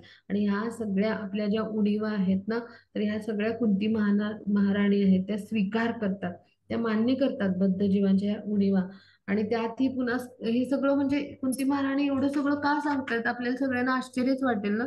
तर इथं समजून घेऊया, एका भक्ताचा जो शरणभाव असतो तो कुंती महाराणींच्या ह्या वर्णनातून आणि ह्या ज्या प्रार्थना आहेत त्यातून आपण शिकायचं आहे की असा बद्ध पतित जीव म्हणजे आपण आहोत. आणि त्यातही पुन्हा मी स्त्री आहे. आता कुंती महाराणी याच्या पुढे जातात म्हणजे आपलं स्थिती त्या वर्णन करतात, आपल्या स्थितीचं वर्णन कसं करतात की ह्या सगळ्या बद्ध पतित जीवामध्ये म्हणजे आपण सगळे मोडतो असं कुंती महाराणींना यातनं सूचित करायचंय. आपल्यासारख्या बद्ध जीवांच्या उणिवा त्या स्वीकार करतात. म्हणजे भगवान हे आपल्या इंद्रिय इंद्रियजन्य जाणीवांच्या पलीकडे आहेत. आपलं जे भौतिक स्तरावरचं प्रायोगिक ज्ञान आहे, जाणून घेण्याची जी पद्धती आहे, या कक्षांच्या पलीकडे भगवान आहेत. आणि असे जे भगवान आहेत, तर त्यांना जाणण्यासाठी आपण असमर्थ होते आणि ह्या सगळ्या उणीवा असल्यामुळे असमर्थ आहोत हे स्वीकार करतात कुंती माता. आणि पुढे जाऊन त्या स्त्री वर्गाबद्दल वर्णन करतात आणि स्त्री वर्गाबद्दल विशेषतः स्वीकार काय करतात की मुळातच स्त्रिया अल्पबुद्धीच्या असतात, अल्पबुद्धिमत्तेच्या. आणि यासाठी अल्पबुद्धीच्या लोकांसाठी मंदिरं किंवा मशिदी, चर्च, म्हणजे थोडक्यात जी भगवान श्रीकृष्णांचं अस्तित्व असलेली जी म्हणजे स्थळं आहेत थोडक्यात. आता तर ही असायला हवीत. म्हणजे काय की भगवान श्रीकृष्णांचा जर अधिकार समजून घ्यायचा असेल, त्यांच्याविषयी श्रवण करून घ्यायचं असेल, तर त्याचं एखादं केंद्र हवं आपल्याला आणि ते केंद्र म्हणजेच मंदिर आहे. अल्पबुद्धी तर स्त्रियांना म्हटलंय, याचा अर्थ स्त्रिया कुठेही हीन आहेत असं नाहीये बरं का. म्हणजे भरपूर विदुषी स्त्रिया होत्या आणि त्या वेदशास्त्रामध्ये पारंगत होत्या. आता कुंतीमातांना सुद्धा हे ज्ञान आहे. पण इथे कुंतीमाता अल्पबुद्धी का म्हणतात स्त्रियांना, त्याचं कारण आहे की वर्णाश्रम जी व्यवस्था आहे, वर्णाश्रम व्यवस्थेमध्ये फक्त पुरुषांचा समावेश केला जातो. आणि वर्णाश्रम व्यवस्थेच्या खाली म्हणजे मग आता ब्राह्मण वर्णाचा व्यक्ती जर सर्वात उन्नत असेल भगवत ज्ञानामध्ये, भगवान श्रीकृष्णांचं जे दिव्य ज्ञान आहे, तर त्याला ज्ञान म्हटलं जातं आध्यात्मिक भाषेमध्ये. भौतिक जगतातलं जे ज्ञान आहे त्याला अज्ञानच गणलं जातं. भागवतामध्ये ह्याचा उल्लेख आहे पहिल्याच स्कंदामध्ये. तर म्हणजे ज्ञानाची व्याख्या काय आहे, भगवान श्रीकृष्णाचं दिव्य ज्ञान. मग अशा ज्ञानामध्ये जो उन्नत, सर्वश्रेष्ठ उन्नत आहे तो ब्राह्मण वर्णाचा व्यक्ती, त्याच्याही पलीकडे वैष्णव असतो. मग आता म्हणजे ह्या तीन वर्णाश्रम व्यवस्थेच्या पलीकडं हा भेद आपण जाणूया. मग ह्या वर्णाश्रम व्यवस्थेमध्ये सगळ्यात खाली आला शूद्र आणि त्याच्याही खाली म्हणजे ह्या वर्णाश्रम व्यवस्थेमध्ये स्त्रीचा समावेश होत नाही आणि म्हणून तिला अल्पबुद्धी म्हटले. म्हणजे काय, तर ब्राह्मण हा उच्च बुद्धीचा असेल तर अल्पबुद्धी म्हणजे त्याच्याही खाली स्त्री येते असं. तर हा भाग आपण समजून घेऊया. तर इथं स्त्रीला कुठे कमी नाही लेखलंय, तर ही जी श्रेणी आहे ही क्रमवारी आहे ना, तर ह्यानुसार अल्पबुद्धी स्त्रिया असतात. आणि मग अशा ज्या अल्पबुद्धी स्त्रीचं स्वरूप आहे, तर अशा अल्पबुद्धी लोकांना मग जेवढा उन्नत ब्राह्मण वर्णाचा म्हणजे असे ज्येष्ठ ऋषी व्यास मुनी किंवा असे आहेत, ह्या तुलनेत म्हणजे स्त्री म्हणून अल्पबुद्धी आहोत आपण असं म्हटलंय. म्हणजे तर ह्यासाठी म्हटलंय. आणि त्यात आणि आपण पतित जीव, आपण बद्ध जीव, आपल्याला ह्या भौतिक इंद्रियांच्या मर्यादा आहेत. पुन्हा मग हे सगळे उणीवा किंवा दोष आपल्यामध्ये हे चार आहेत, हे सगळं कुंतीमातेने स्वीकारलं आणि म्हणून त्या काय म्हणतात, तर आपण अल्पबुद्धी आहोत. मग हा माताजी आपल्याला एक 2 मिनिटात हा श्लोक संपतो, मग आपण इथे थांबणार आहोत.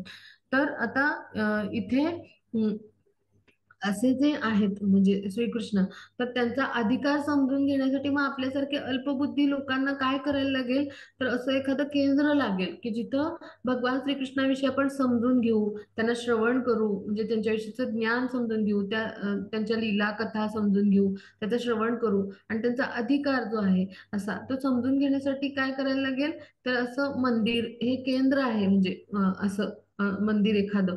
मग अल्पबुद्धीच्या लोकांसाठी असं आध्यात्मिक केंद्राचं ठिकाण म्हणजे मंदिर कार्य करतं पहा. मग अल्पबुद्धीच्या लोकांसाठी आध्यात्मिक जीवनाचा आरंभ होणं आवश्यक आहे, हो की नाही. आपल्यामध्ये या चार उणीवा आहेत. आणि मग आता आपलं असं बद्ध जीवन आहे आणि मग आता ह्या जीवनामध्ये आपल्याला आरंभ म्हणजे आपल्याला आध्यात्मिक जीवन जर आपला म्हणजे जर आपल्याला आरंभ त्याचा करायचा आहे आणि ते आरंभ होणं सुद्धा आवश्यक आहे. कारण त्याविना आपण कृष्णांना ह्या अशा अपूर्ण इंद्रियांनी आणि ह्या आपल्या उणीवांनी जाणू शकू का, तर बिलकुल नाही. आणि मग त्यामुळं आपण हे जाणू नाही शकत आहे भगवान श्रीकृष्णांना. आणि ह्यासाठी आपल्या जीवनामध्ये आध्यात्मिक जे ज्ञान आहे ते मिळण्यासाठी असं आध्यात्मिक केंद्र म्हणजे काय, मंदिराची भूमिका आहे पहा.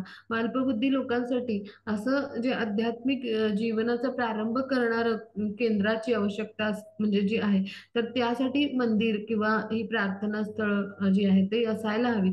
म्हणजे आणि मग मूढ लोक जे आहेत तर केवळ अशा उपासना स्थळांच्या म्हणजे स्थापनेला महत्व कमी देतात. म्हणजे मूर्ख अज्ञानी लोकांना या उपासना स्थळांचं म्हणजे मंदिर, मस्जिद, चर्च यांचं महत्व माहिती नाहीये, ते कमी महत्व देतात. पण आपल्यासारख्या जनसामान्यामध्ये आध्यात्मिक मूल्य जी आहेत त्यांचा स्तर उन्नत व्हायला, म्हणजे आपलं आध्यात्मिक जीवन आहे तर त्याचा प्रारंभ व्हायला, त्या जीवनाची सुरुवात होण्यासाठी ह्या सगळ्या उपासना स्थळांची आवश्यकता नितांत आहे पहा. म्हणजे साधारणपणे काय होतं, मंदिरामध्ये, मस्जिद, चर्चामध्ये जाऊन परमेश्वराच्या अधिकारापुढं आपण नतमस्तक होतो, कुठेतरी जाऊन आपण शरण होतो ना अशा उपासना स्थळामध्ये.